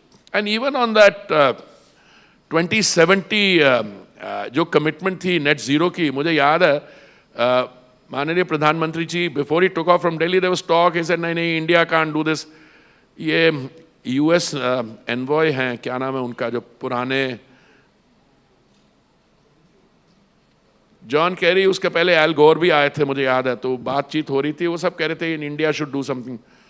I don't know what the bureaucracy's advice to the Prime Minister was, but I think somewhere in the flight between wherever he was taking off from and Glasgow, PM made up his mind that he will, and he announced in net zero. उससे क्या effect हुआ? हमारी जो oil companies हैं, I don't think they're here today, उनसे पूछा जाए, कोई कहती है मेरी 2035 net zero commitment है, कोई कहता है 2040 है. You see, once the boss gives you the target, and once he says karna hai, then it happens. And then we've got all kinds of other commitments, 2030 tak ye karna hai, itna percentage wo karna hai, etc. So this is now part of what I call an active part of our consciousness. And this is now going to bind us. So whether it is biofuels, compressed biogas, CNG, green hydrogen, how green is green? I'll tell you very frankly. I don't get that excited about electric vehicles because my point is if the grid is not green yet, I'm glad. An electric vehicle emits less pollution than, let's say, a normal other vehicle. Yeah, but how are you making electricity? No, basically, this is, I'm coming. So the whole grid is changing. So a lot of people will tell you, I mean, I've had global experts come and tell me, you know, Minister, you should, we are very impressed with your green hydrogen, but don't make it exclusively green because there is a blue stage there where it is much better than now, if not totally green. So I think the Indian story is a sui generis one. It's unique because the kind of challenges you've got to feed, and as you keep reminding me, the people who are most vulnerable. We've got to get to them. We have to make sure they are moving, they have moved. By the way, as part of that, we also have an active discourage the use of kerosene policy. And discourage the use of kerosene means physically we are now bringing it, we are reducing it. I get a lot of flack from some of the states which want higher kerosene quotas for a variety of reasons. But it's moving. Even in Varanasi, we converted all the kerosene-powered boats into CNG boats during the, I think, India Energy Week or thereabouts, yeah. Ambassador Puri, thank you so much for your time. Thank you. Thank you. Thank you.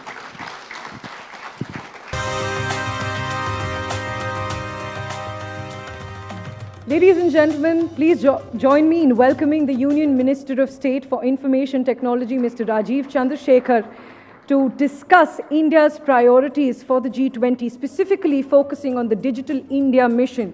We've seen that for the last few years, as I've pointed out, the India stack has been used as an example globally, with even developed countries looking up to UPI and other digital public infrastructure goods that India has developed. Thanks very much, Mr. Rajiv Chandrasekhar, for joining us. And it's over to Veera Raghav, my colleague, for a conversation with the Minister now. Thank you, Priyanshi. I must mention to the audience that today is Rajiv Chandrasekhar's wedding anniversary. It's perhaps an underlining of the importance of G20, not just this conclave, that he's willing to sacrifice that to be here to discuss. Rajiv, all through the morning, every speaker who's spoken has touched on DPI and India's prowess as far as DPI is concerned. You've had international acclaim and recognition from even the likes of Bill Gates. And you had a consensus at the G20 Digital Economy Meet in Bengaluru. What's next in terms of creating these into concrete collaborations and turning this into India's soft power in a global environment? So I think, thank you for, first of all, acknowledging that I have a difficult evening with my wife, explaining that I'm not in Bangalore, but let me move on to the topic of DPI. I think, look, one of the amazing things about the Indian presidency of the G20 has been how center stage the DPI conversation has become. And, you know, if you look at pre the Indian presidency, the conversation about the DPI was still a very India-centric conversation.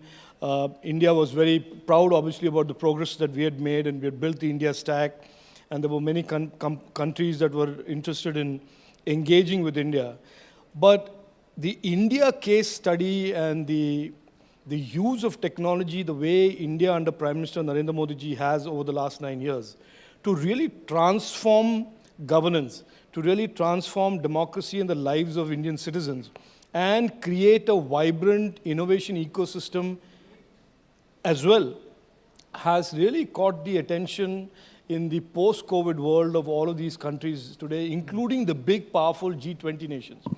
So I'm actually very pleased and happy that this vision way back in 2015 that the Prime Minister had, that technology can really truly empower and transform, and that India's case study of how it has done so is now beginning to catch the imagination of, and in a sense, many, many other nations want to jump onto this train of digitization and all of the collateral benefits that that digitization brings to their countries, to their people, to their economies.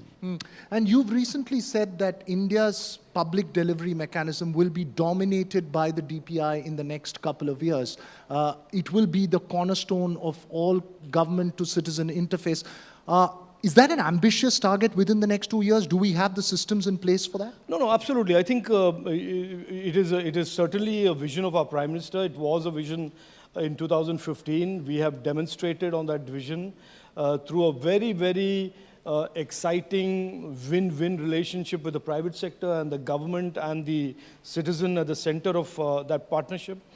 And the ambition now for the government of India that the Prime Minister has signaled is that we want to intensify the digitalization of the government and governance process. We want to expand the DPI framework to cover almost all public services, and therefore continue to widen and expand the innovation ecosystem that, in a sense, supports it and takes the DPI forward. One of the, I'll give you an example about how far and how strategically clear the vision of our government and our Prime Minister is. He said way back in 2021 that he wants artificial intelligence and learning to be built into DPI, and therefore AI for governance becomes a very important use case for artificial intelligence in India. So that is where we see the DPI progressing, that is where we see the India stack progressing. And even if you are a bitter cynic or the bitterest opponent of the government, you cannot but accept and acknowledge the fact that there are countries around the world that are lining up, in a sense, to say, look, can we also take this open source, very flexible, very innovative India stack, the India DPI, and customize it and implement it in our countries as well. A lot of this will also depend on how private sector startups innovate in terms of customized solutions for other countries in the world. Is there any concrete example? I know there were about 11 countries after the G20 meeting in Bengaluru who have agreed on the DPI. Right. This one. Are there any concrete agreements that we've reached in terms of enforcing the India model, if I can call it that, in the rest of the world? So I want to be clear, Veera, that we are not really enforcing any model. What we are doing today is essentially turning on its head the narrative about technology, that technology is very expensive and that technology is very exclusionary, that only the very rich countries and the very rich people can afford the luxury of digitalization. This was the narrative for many years, that if a country wanted to digitize, if a country wanted to create solutions, they had to go running to these big, powerful technology companies that were invariably in the West. And that narrative has been turned on its head by the India DPI, because what the India DPI represents is really open source. Nobody owns it, but it is available for everybody. And that there is an ecosystem of India stack developers who are startups, small and medium technology companies who are there to support the implementation of the India stack or the India DPI in any geography or any new application. So we have an extremely vibrant ecosystem. And for those who don't understand the journey of DPI, I always use this example about the vision and clarity of our Prime Minister. If you see what the UPI is, the UPI is a use case, is a solution to solve a pressing use case of the government. For many years, people looked at India and said 100 rupees leaves Delhi, 15 rupees reaches the beneficiary, because the whole process, the government pipe, is so leaky and corroded that there is so much of corruption and leakage. To solve that use case, the Prime Minister came up with JDY, then DBT, and and then you had UPI evolve. So just understand that you have governance problems being solved, and at the same time you have this vibrant innovation ecosystem, which has now become one of the world's biggest fintech innovation ecosystem. So it is the power of technology that has been discussed and debated on for years and decades. I think India has now become the preeminent country in the world to actually take technology and empower our people, and at the same time create this very, very vibrant and exciting ecosystem of startups and developers to support that innovation. You've observed this not just as the minister, you've seen this telecom grow as an industrialist for many years.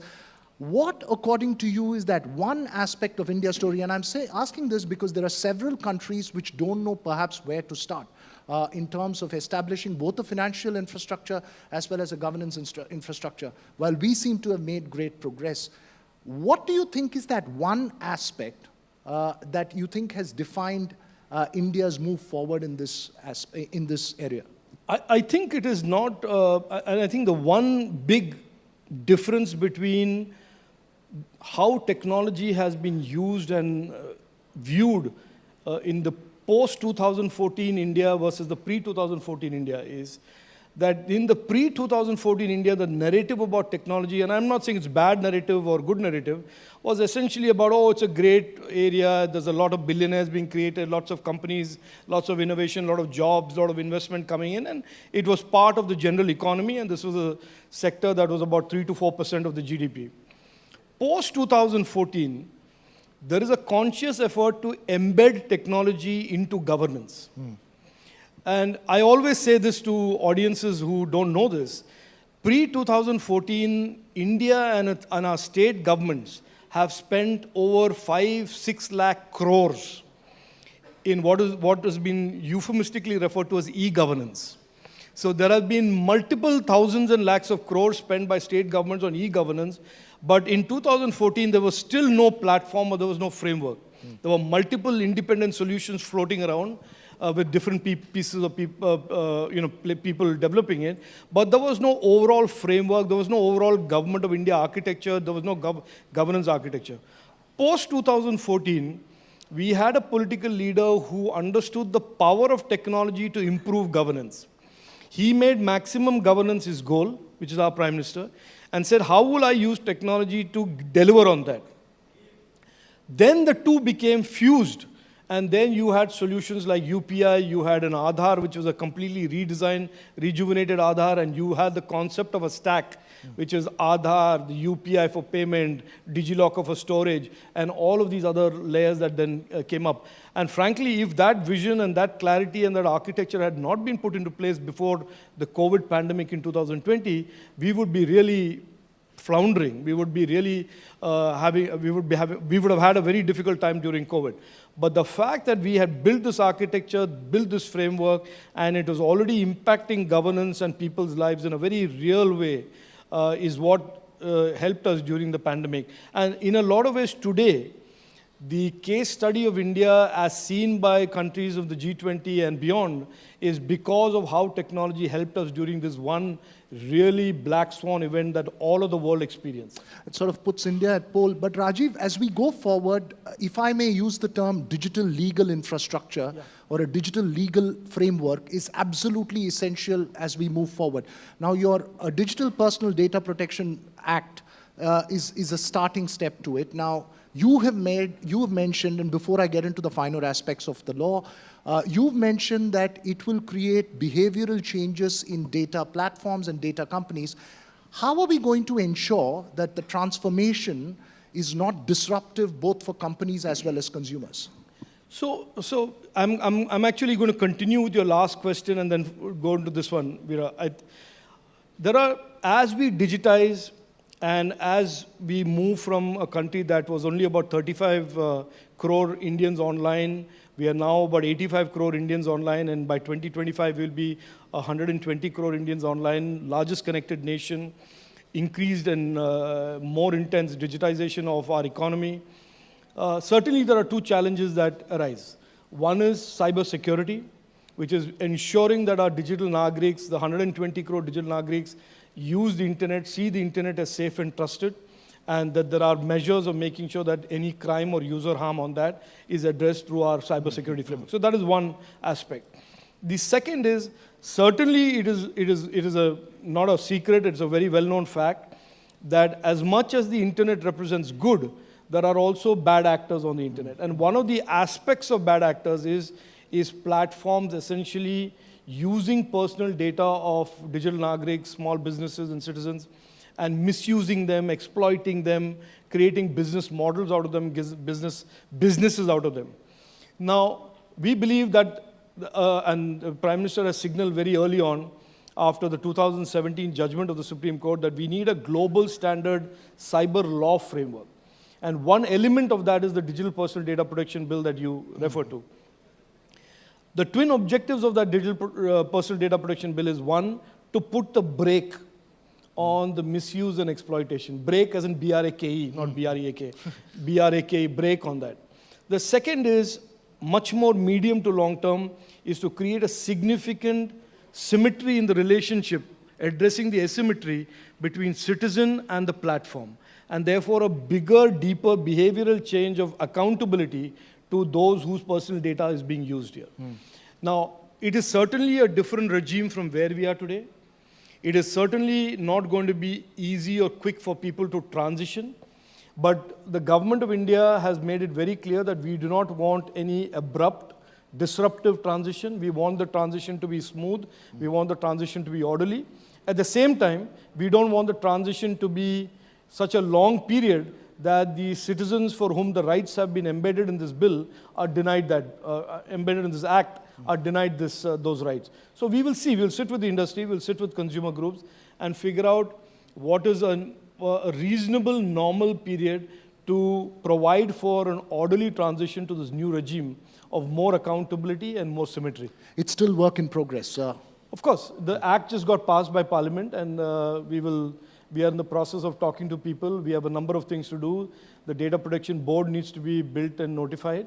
The rules need to be discussed and notified, and we certainly will give them a transition period to transition to in a manner that is not disruptive and it's orderly. So as we make that transition, one of the transition, the concern that's been raised, and it's a serious one, is over the fact that the DPDP, in a large sense, gives enormous power for the central government, both in terms of the influence it would have over a data protection board, as well as exemptions that it can offer. And these questions have been raised to you as well. Isn't that a genuine concern, and isn't that also important to rectify in case it has to gain credibility for that entire structure? So let me just say this, and I don't mean to be rude or disrespectful for anybody who has a view like that, but it is, to gently respond, it is a wrong view. Because the powers that have been given to the government to use are really in very narrowly defined circumstances of emergencies. So if there's a national security incident, you don't certainly expect the government to go to the suspected terrorists and say, can you give me your consent for your personal data? If there is a health pandemic and the patient's blood group is important to be seen by the hospital or the government, you certainly don't want the government to go seek consent during a pandemic.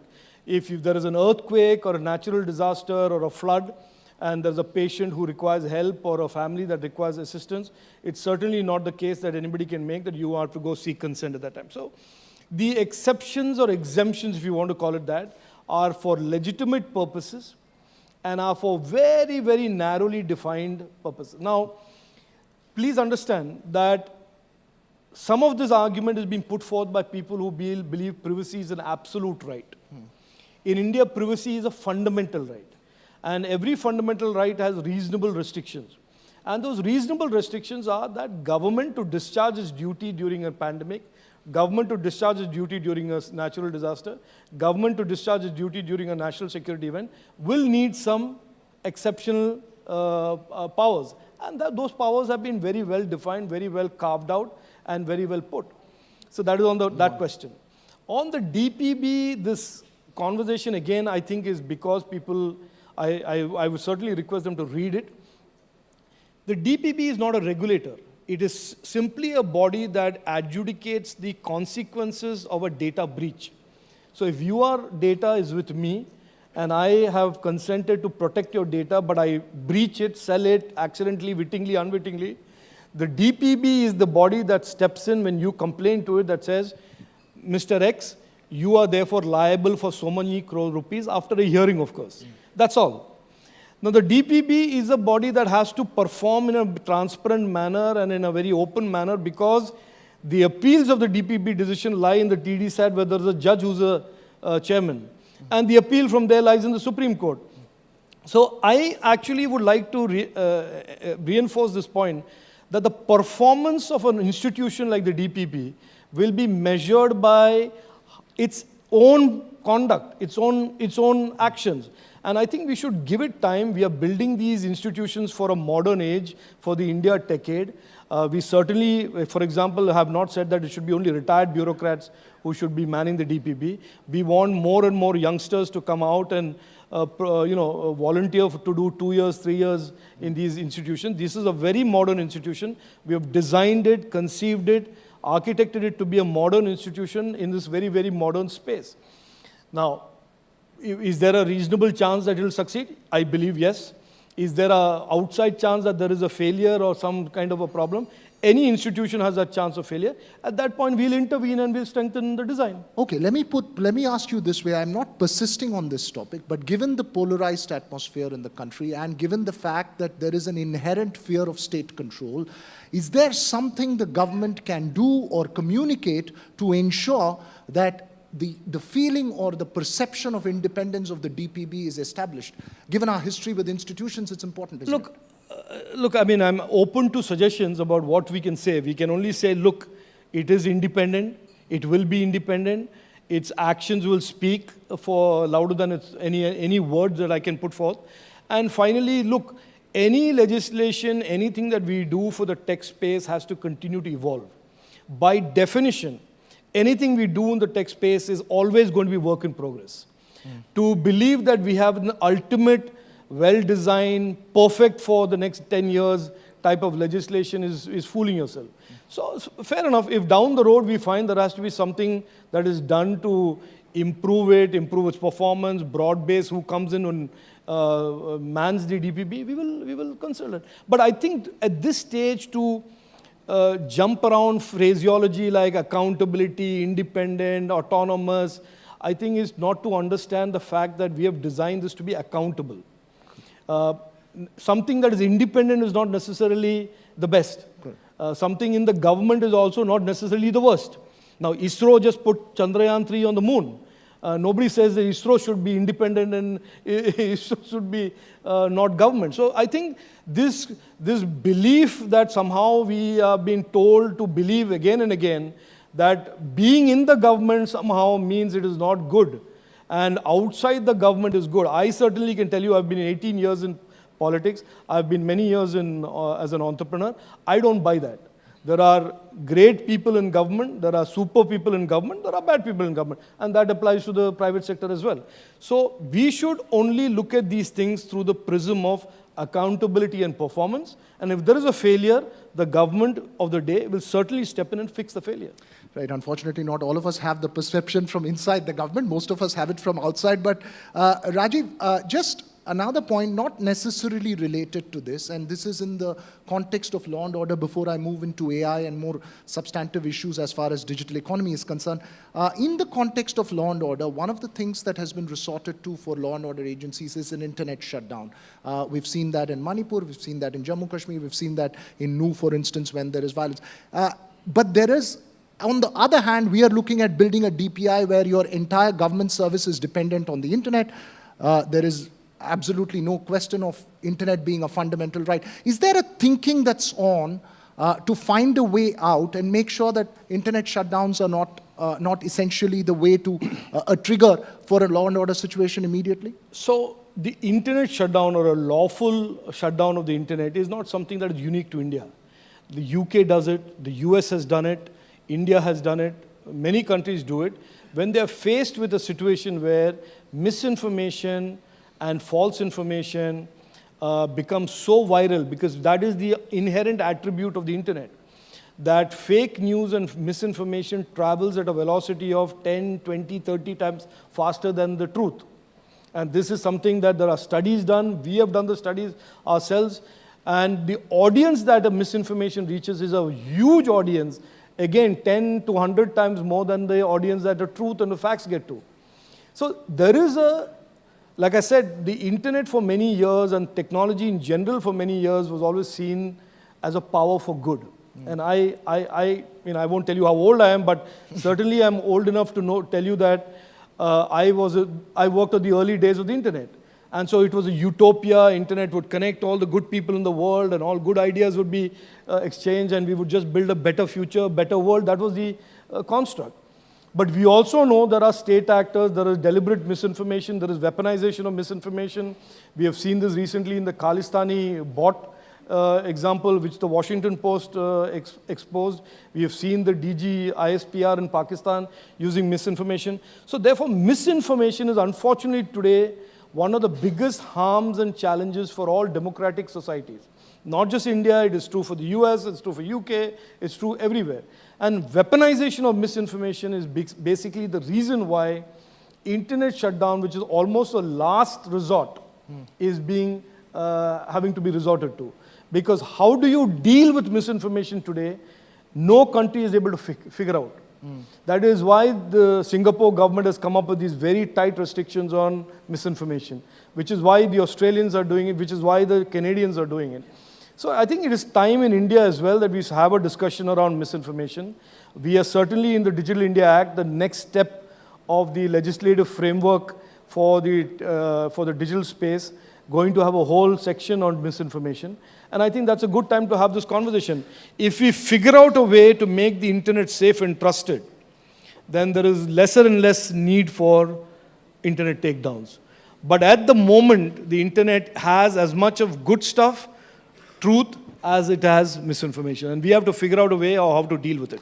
I don't want to persist on that point. Obviously, as you say, there are concerns over disinformation as well, from all actors in that field. But and you also said you won't tell us your age.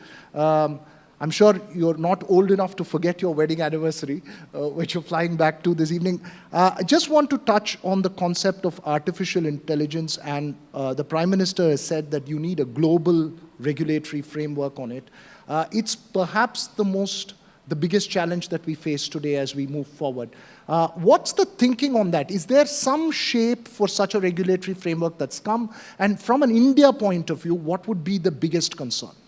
So AI, for example, again, like I said, like the internet and like most of technology, we believe AI is a force for good. We have publicly said as a government that AI is a kinetic enabler of our digital economy, and we have a goal of $1 trillion digital economy, and AI will be a significant part of that. The Prime Minister, way back in 2021, talked about India for AI and AI for India. So we are very heavily invested in artificial intelligence in terms of our digital economy. Now, having said that, like I said, if you marry misinformation and the threat of misinformation and the power of AI to take misinformation to another level altogether, which I have personal experience of even during the Karnataka election, the deep fakes that are now coming out of the AI world are just way too good. You had Mammootty and Mohanlal play Godfather. Yeah, exactly. And that was still, in my opinion, a bit crude and rough around the edges. But there are sophisticated models today churning out deep fakes that are absolutely indistinguishable from the real stuff. So we have to figure out a framework where, like the rest of the internet, AI does not cause harm. And our initial approach to this, which you will see in the Digital India Act, is that we will regulate, if you want to call it the word regulation, but at least create the guardrails for all of emerging technology through the prism of user harm. So in simple English, what this means is, we will say, look, you can innovate anything you want in AI, excepting your innovation cannot cause harm, cannot cause criminality. And as long as you agree to that basic principle, you can create the next fanciest, spiffiest innovation. Yeah. So this is tentatively our approach. We don't want to be prescriptive. We don't want to say this you should not do, that you should not do, which is certainly the way the Europeans are going. We have approached this. We will see during consultation what is the general feedback of the industry and the consumers to it, and then we'll move forward. You're making a very nuanced point. India's approach is not the way the Europeans are approaching the issue. Yeah, so our approach in the privacy side has been very different from the European GDPR. The European way of regulating the space is a lot more prescriptive. They go way into details and they say, you shall not do this, you shall not do that. I mean, it's a slightly different approach. Ours is more principle-led. Ours is more citizen rights and citizen and platform obligation-led. So if you look at the GDPR and read the DPDP, you will see that this is a much different, if I may say so, more elegant, more principle-based, less prescriptive. Of course, that I'm saying it, so I'll say good things about the DPDP, of course. But the GDPR is not, I'm not saying it's bad or it's wrong, but they take a slightly different approach of being more prescriptive. I think they are signaling to the world that they want to be prescriptive in AI. And what we are, at least at this stage, saying is that we want to be regulating all emerging technologies through the prism of our safety and trust goals of the internet and user harm. Yeah, you know, we may be walking into a world where you may be a deep fake, I may be a deep fake sitting and having a conversation here, and the real one could be somewhere else. So, Absolutely. you know, moving forward from AI and digital data protection, coming to some policy decisions that the center had taken in terms of the ban on laptops from outside, and it's been deferred. What's the intention behind the move? There seems to be still lack of clarity in terms of communication and a lot of concerns raised by manufacturing giants. So there is no ban. So first of all, I just want to be very clear up front. There is no ban, there is no licensing, there is no license Raj. Unfortunately, I think the communication of what we did wasn't the best and the most perfect. So I think all of the spin then walked into the vacuum and then started positioning this as licensing Raj and license Raj and etc. It is none of the above.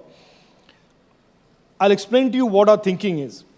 The Indian digital ecosystem is at an inflection point. We think the next 3 to 5 years, the demand for digital devices, whether they are smartphones or laptops or servers for data centers that power the cloud, is going to exponentially go up. Now, as a responsible government, we want to make sure that everything that goes into the Indian internet, ranging from an IoT sensor to a server that is powering a cloud, to a laptop, to a tablet, to a smartphone, are all trusted devices. And therefore, we don't want equipment coming into the country which is anything other than being trusted. Now, therefore, there is in this particular context, I want to clarify that most of the servers and most of the laptops are manufactured in one geography, and I won't say the country's name, but you certainly get what I mean. And therefore, we don't want that dependence, don't want that strategic concentration of all of these digital devices that are coming into our country and building a digital ecosystem and network to come from anything other than trusted sources. So what we are telling the industry is that this is not a licensing, Raj, this is an import management system whose only goal is that we want in India, bought into India, imported into India, made in India, only stuff that is trusted by us. Okay. And as an extension of that conversation, we are saying, look, why don't you manufacture in India, because then it's certainly trusted. Or if you are wanting to import it, we'll certainly figure out where you can import it, but you should import it from a trusted source. That is the net sum and substance of what we are attempting to do. Unfortunately, I think the way it came out, it wasn't communicated correctly, and that happens. Otherwise, we do not do anything, and this government will certainly not do anything that is even remotely disruptive of the growth of our digital economy. That is an absolute promise, and that is not just my promise, it is a commitment from our Prime Minister. But at the same time, we have an absolute obligation and an important obligation to make sure what comes into our Indian internet, what comes into the digital ecosystem of India is trusted equipment, trusted devices, trusted sourced equipment. And by the way, this conversation goes into 5G baseband radio. It goes into NB-IoT types of radio modules. So this conversation is not just limited to these 3-4 categories. It's a broader conversation. And we don't want to be in the position of many Western countries today who are already up the curve and then find that 80% of all their equipment is from sources that are very dubious. Right. So, well, we are planning for the future. We are planning this as a very important part of our future. So it's not an economic decision, it's a security concern. It's a future of our internet, future of our digital ecosystem consideration around trusted equipment and trusted products. And a last couple of questions to you, and I want to speak about something you've been passionately involved about, which is the semicon space, the semiconductor space. Now, this is a globally extremely competitive space with countries like the US offering, you've obviously got Micron to sign up in Gujarat. Is that space too difficult for India to compete in? Are we wasting too many resources? No, look, first of all, I will certainly tell you, not because I'm a junior minister in the Modi government or the Modi team, I will certainly tell you that there is nothing today in the tech space that is difficult for India. First of all, that has to be very clearly understood. This is a country that is today building INS Vikrant with the electronic and sensor capability that can match or outmatch anything that is sailing anywhere on the seas. This is a country that has taken a complex project like Chandrayaan 3 and executed it, conceived it, built it, executed it over 4 years. This country today is building chips, designing chips that are powering our Vikram lander. You know, the chips were designed in India by the Space Application Center and manufactured in the Semiconductor Complex Limited in Mohali. So I think for a minute to believe that there is something that is not doable for India is not to understand where we have reached in the last 9 years. But semiconductor fabs are a holy grail in a sense of it's an intersection of science and engineering, science and technology at the ultimate level. It is very, very, very complex science, it is very complex engineering, and it is the ultimate in manufacturing and science and engineering and everything combined. And we are having to do all of this after 65 years or 70 years of doing nothing about it. So I think we should understand this is a medium to long-term game. We didn't do anything for the 65 years. We are trying to do in the next 10 years what China tried to do in 30 years, spent $200 billion and failed. And we are trying to do this in the next 10 years. So we will get there. I have absolute confidence that with this type of clarity, strategic clarity of our Prime Minister, we will certainly get to fabs. But before that, we will be doing a number of equally exciting things in packaging innovation. We will be doing a number of exciting things in designing next generation chips out of Indian startups and Indian companies working in partnership or without partnership with foreign companies. So we will certainly be in the next few years making a significant mark on the semiconductor supply chains and value chains that we were absent from 65, 70 years. You're a confident man with all these this ones. I hope you'll be confident when you meet your wife this evening. What are you planning to get for her? First of all, I have to break the bad news that I'm not going to meet her this evening. So that is, so that's the thing. But I will certainly catch up with her on 29th for Onam. Okay. And I'll be with family for Onam. Yeah. Thank you so much, Rajiv, for taking time out and speaking with us here.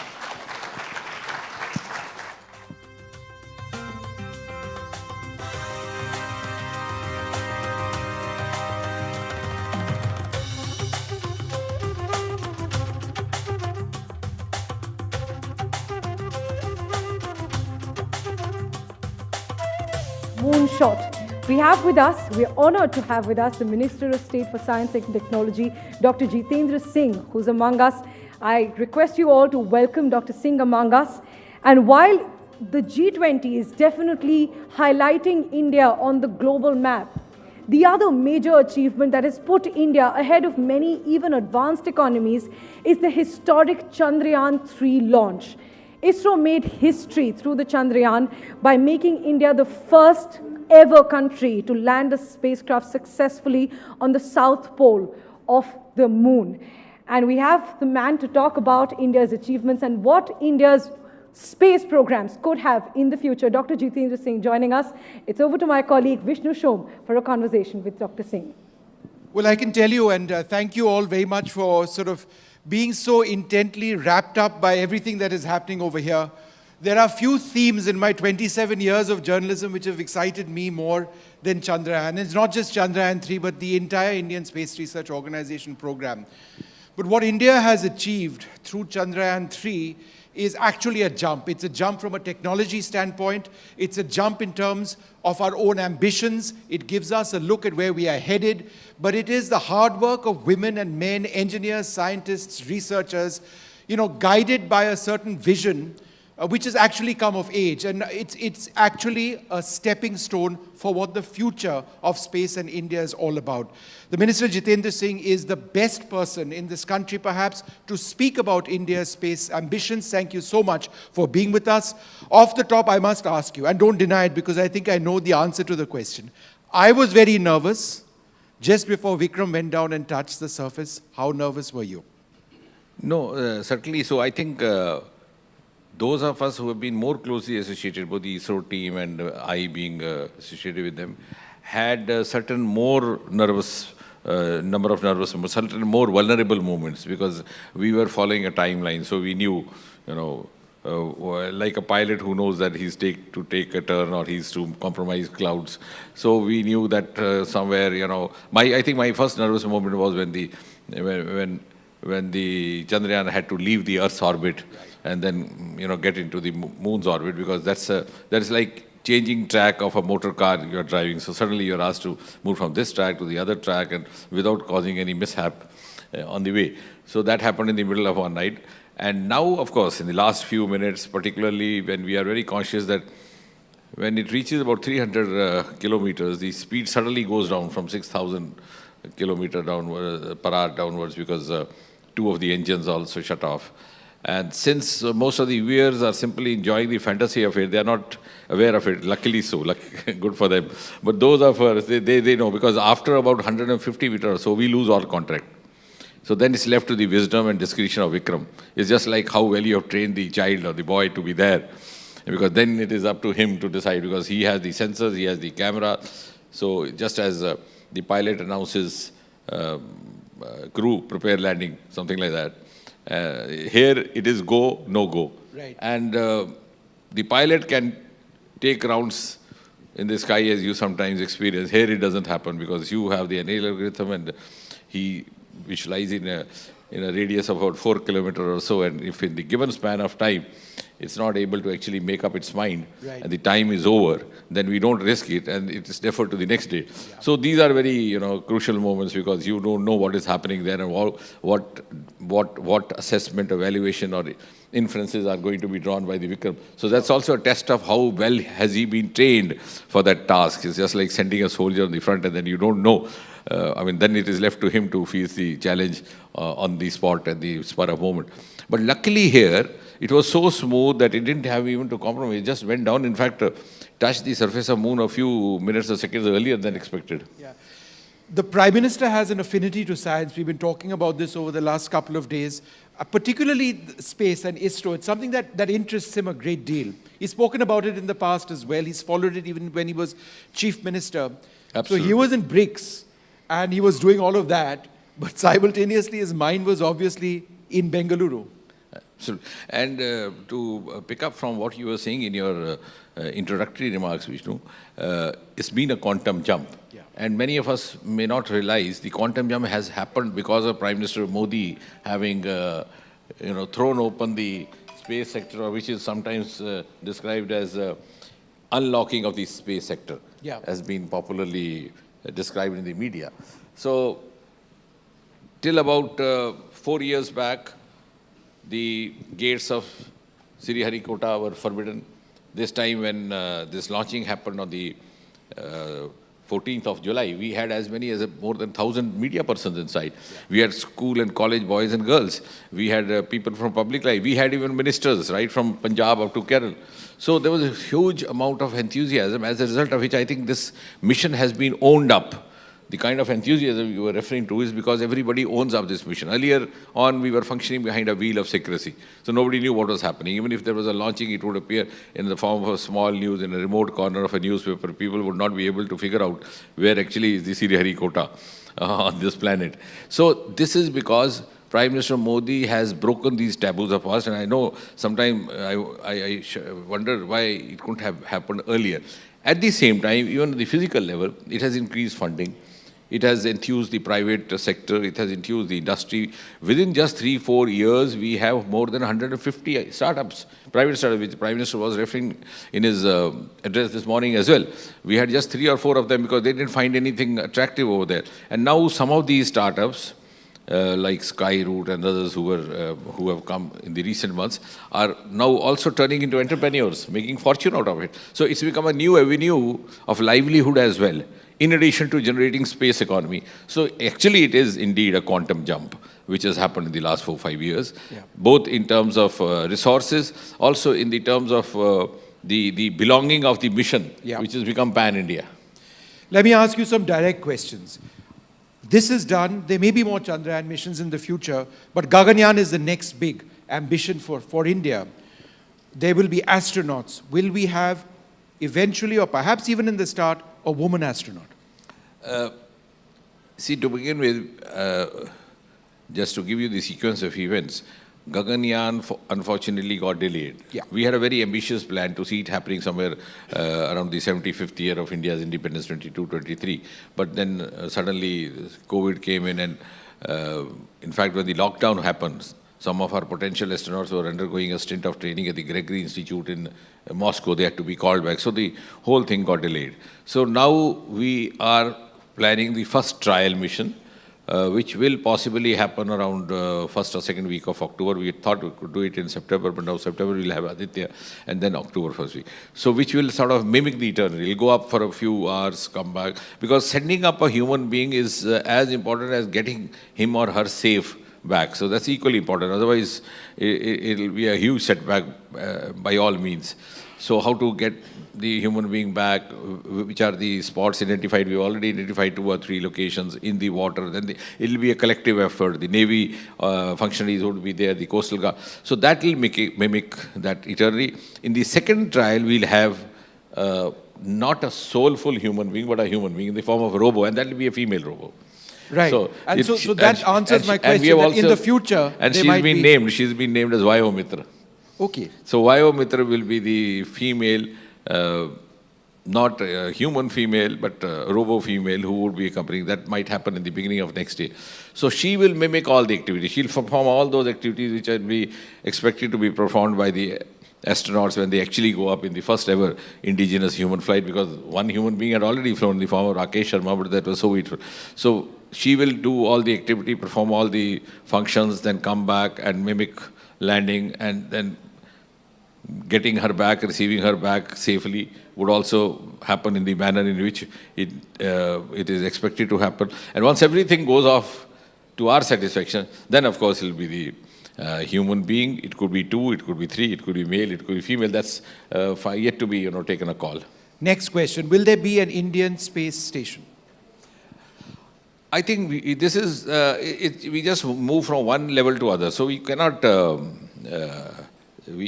be denying that, but we may not be able to fix a time schedule for that. Sure. Because sometimes our missions get delayed on account of imponderables, like happened in the form of pandemic. Sometimes because of the planetary positions, because the dates are fixed in the heavens. Yes. Like Prime Minister today said that he was missing all the time. But it couldn't be held because the date had been fixed, and so also the BRICS date. Yeah. Otherwise, he would have liked to be there himself physically. So all these dates also sometimes keep changing. Now, for example, if God forbid it had not happened on the 23rd as we had scheduled, then next possible date would have been 27th. Yeah. So the positioning of the plan is the day and night cycle, all those things. So we have Gaganyaan, we have Aditya, we have possibly follow-up with the Mangalyaan, and then finally space station. But what is heartening is now that you would have realized during Prime Minister Modi's DC visit, Washington DC visit, all the agreements were technology heavy. Yeah. And one of them was Americans soliciting Indian astronauts to accompany them to the International Space Station, which has about 20-25 countries, being a part of it. So now those who started the journey much, much earlier than us, particularly the USA and the then Soviet Union, are now actually looking up to us not as equal partners, but also looking up to us for vital cues, particularly after the Chandrayaan success, the Chandrayaan-1 getting the evidence of water molecules, and there's much of expectation from Chandrayaan-3, yeah, because the inputs obtained will be virgin even for the other nations, sure, because they wouldn't have had this experience. I'll talk about that in just a moment, but when do we expect an Indian astronaut on board the International Space Station? Do we have a rough idea when? I think it will be in near future, because that's what has been... next couple of months, or it could be so. It could be so. The dates have not been fixed, but the US offer is of a nature, very sure, inviting nature. They wish us to be there. You said something interesting. You said that the robot would be called Vyomitra. So does that mean that our astronauts will be called Vyomnauts? Let's wait and see. But we have a huge women participation in our space missions. I must confess that. And they're all first generation women. It's not by there you can't have the dynasty. No. Because it's purely merit. And hats off to them. Most of our missions, including the Gagan mission, has a huge women scientist presence. There's another wonderful aspect of ISRO, where ISRO's leaders are deeply spiritual people, and they're scientists of the highest order. And it is seamless. For them, science and spirituality, and that sort of, the spirituality gives them motivation at one level, and the science is what guides them in their minds. And that's a culture, I think, of ISRO. No, absolutely. Again, I think I can't help giving credit to Prime Minister Modi. Till a few years ago, Sriharikota was banned for outsiders, by and large. So I always used to wonder why it's so. So when it was put across Prime Minister, he was so supportive. And now we are also conducting tours of students, college and school boys, girls, to actually have a feel of what it's all about. Because you would realize, as I agree with you, Vishnu, the entire work culture is slightly different. I think it's a kind of role model for the rest to follow. That they never superannuate. Right. So they give all their life to the mission. So you would see, even in any of the missions, you see all these retired scientists also there, all the retired chairmen also there. They get involved in the mission right from the beginning. They continue to contribute. They might have superannuated officially, but they continue to remain a part of the team in formal or informal capacity. So that is a very healthy culture. They have dedicated their life to the mission.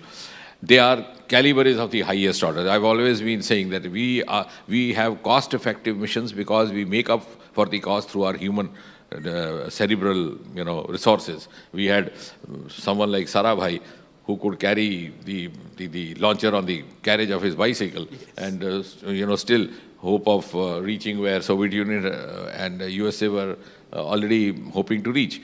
So that way, and secondly, after every launch, they pay an obeisance at Tirupati, as you rightly said.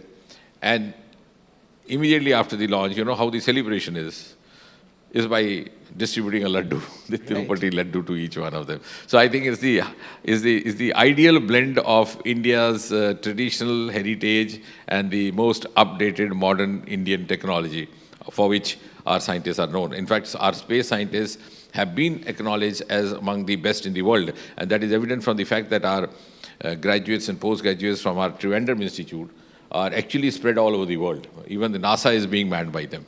In fact, that was my next question. A lot of the engineers at ISRO are from regional engineering colleges. They are not necessarily from the most advanced colleges in the world. And so it is a celebration of what an Indian education in engineering and science can actually achieve. Absolutely. As I said, because I have been a part of the fraternity all my life, the scientific, I think I personally feel our Trivandrum Institute is among the best in the world. And I think the best evidence of that is that they have 100% placement, and most of them are absorbed in premier institutes of the world like NASA. So with the space having got unlocked in the last 4-5 years and new avenues having opened up, I think that will be the other implication of it, that brain drain happening would also stop, because we have a lot of avenues now, both in space economy, in space entrepreneurship, in space startups. Frugal engineering has been at the heart of what ISRO does. But what if I was to ask you this, that frugal engineering has gotten us where we have, but in the future, if we are to have a space station, if we are to have a deep space mission, we need to be able to fund ISRO. And that means potentially billions of dollars or equivalent. Are we willing to spend? Yeah, absolutely. I'll try to explain that in 2 or 3 parts. That after this quantum jump, as you rightly mentioned, in the last 3-4 years, there has been increase in the pace of the economy generation. Even we are rendering our facility to the foreign satellites. We have launched more than 380 foreign satellites so far. We have earned more than about 250 million euros. And from America, we have earned more than $170 million or so. So that's one part of it, by lending out our launching site. Overall, the India's space economy today stands about 8 billion, which is just about 2% of the global percentage. But the entire world is recognizing the increased pace, and that's why the conservative projections are that 80 billion by 2040. But the other day, I think about 2-3 days back, we had that ALD report, other little report, which mentions that we could have the potential of 100 billion by 2040, which is going to be a huge, gigantic jump. And that's what the world is now expecting, because we have started moving very fast. Our launchings are also very frequent. And in addition to that, the funding is also happening because it's been opened up to the private participation.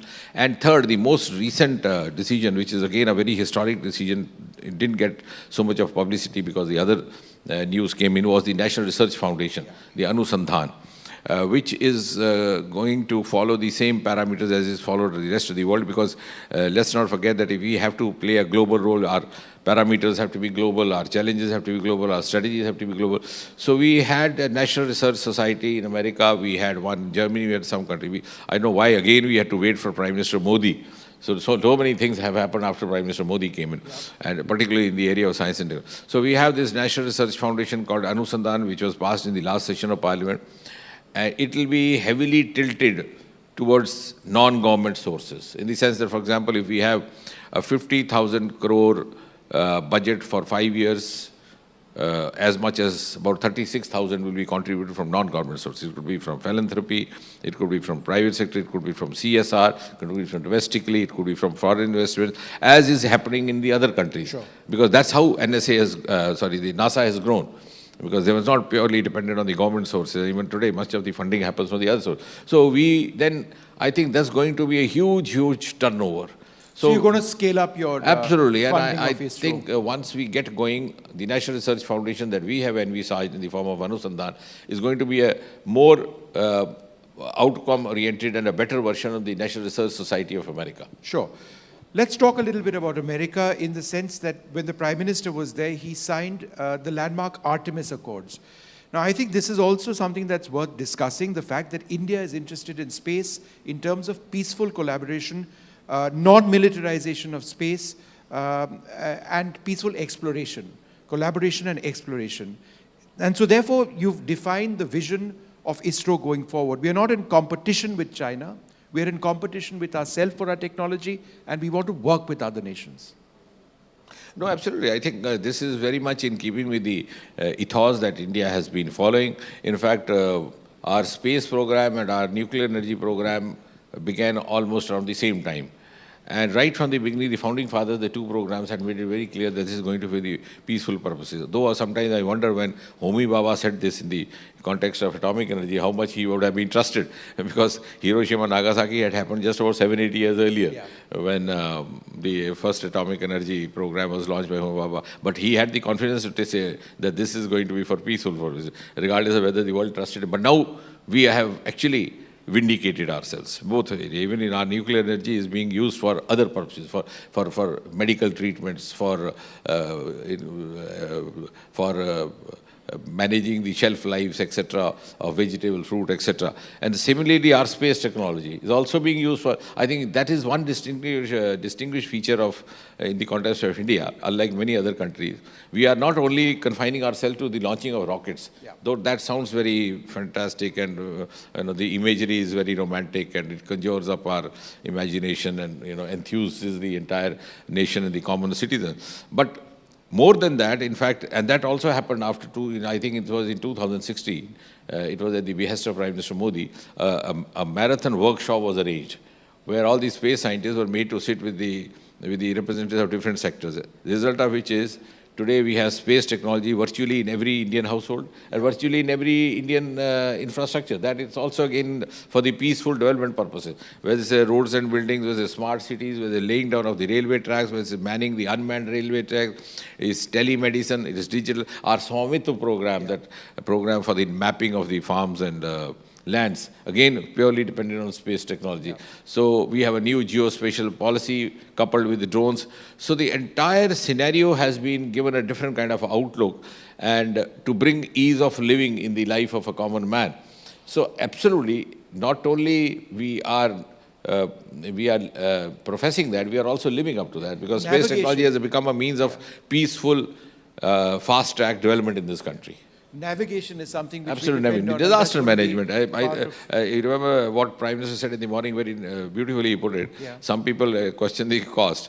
The cost saved by avoiding the disasters is much more than the cost spent. It was 600 crore.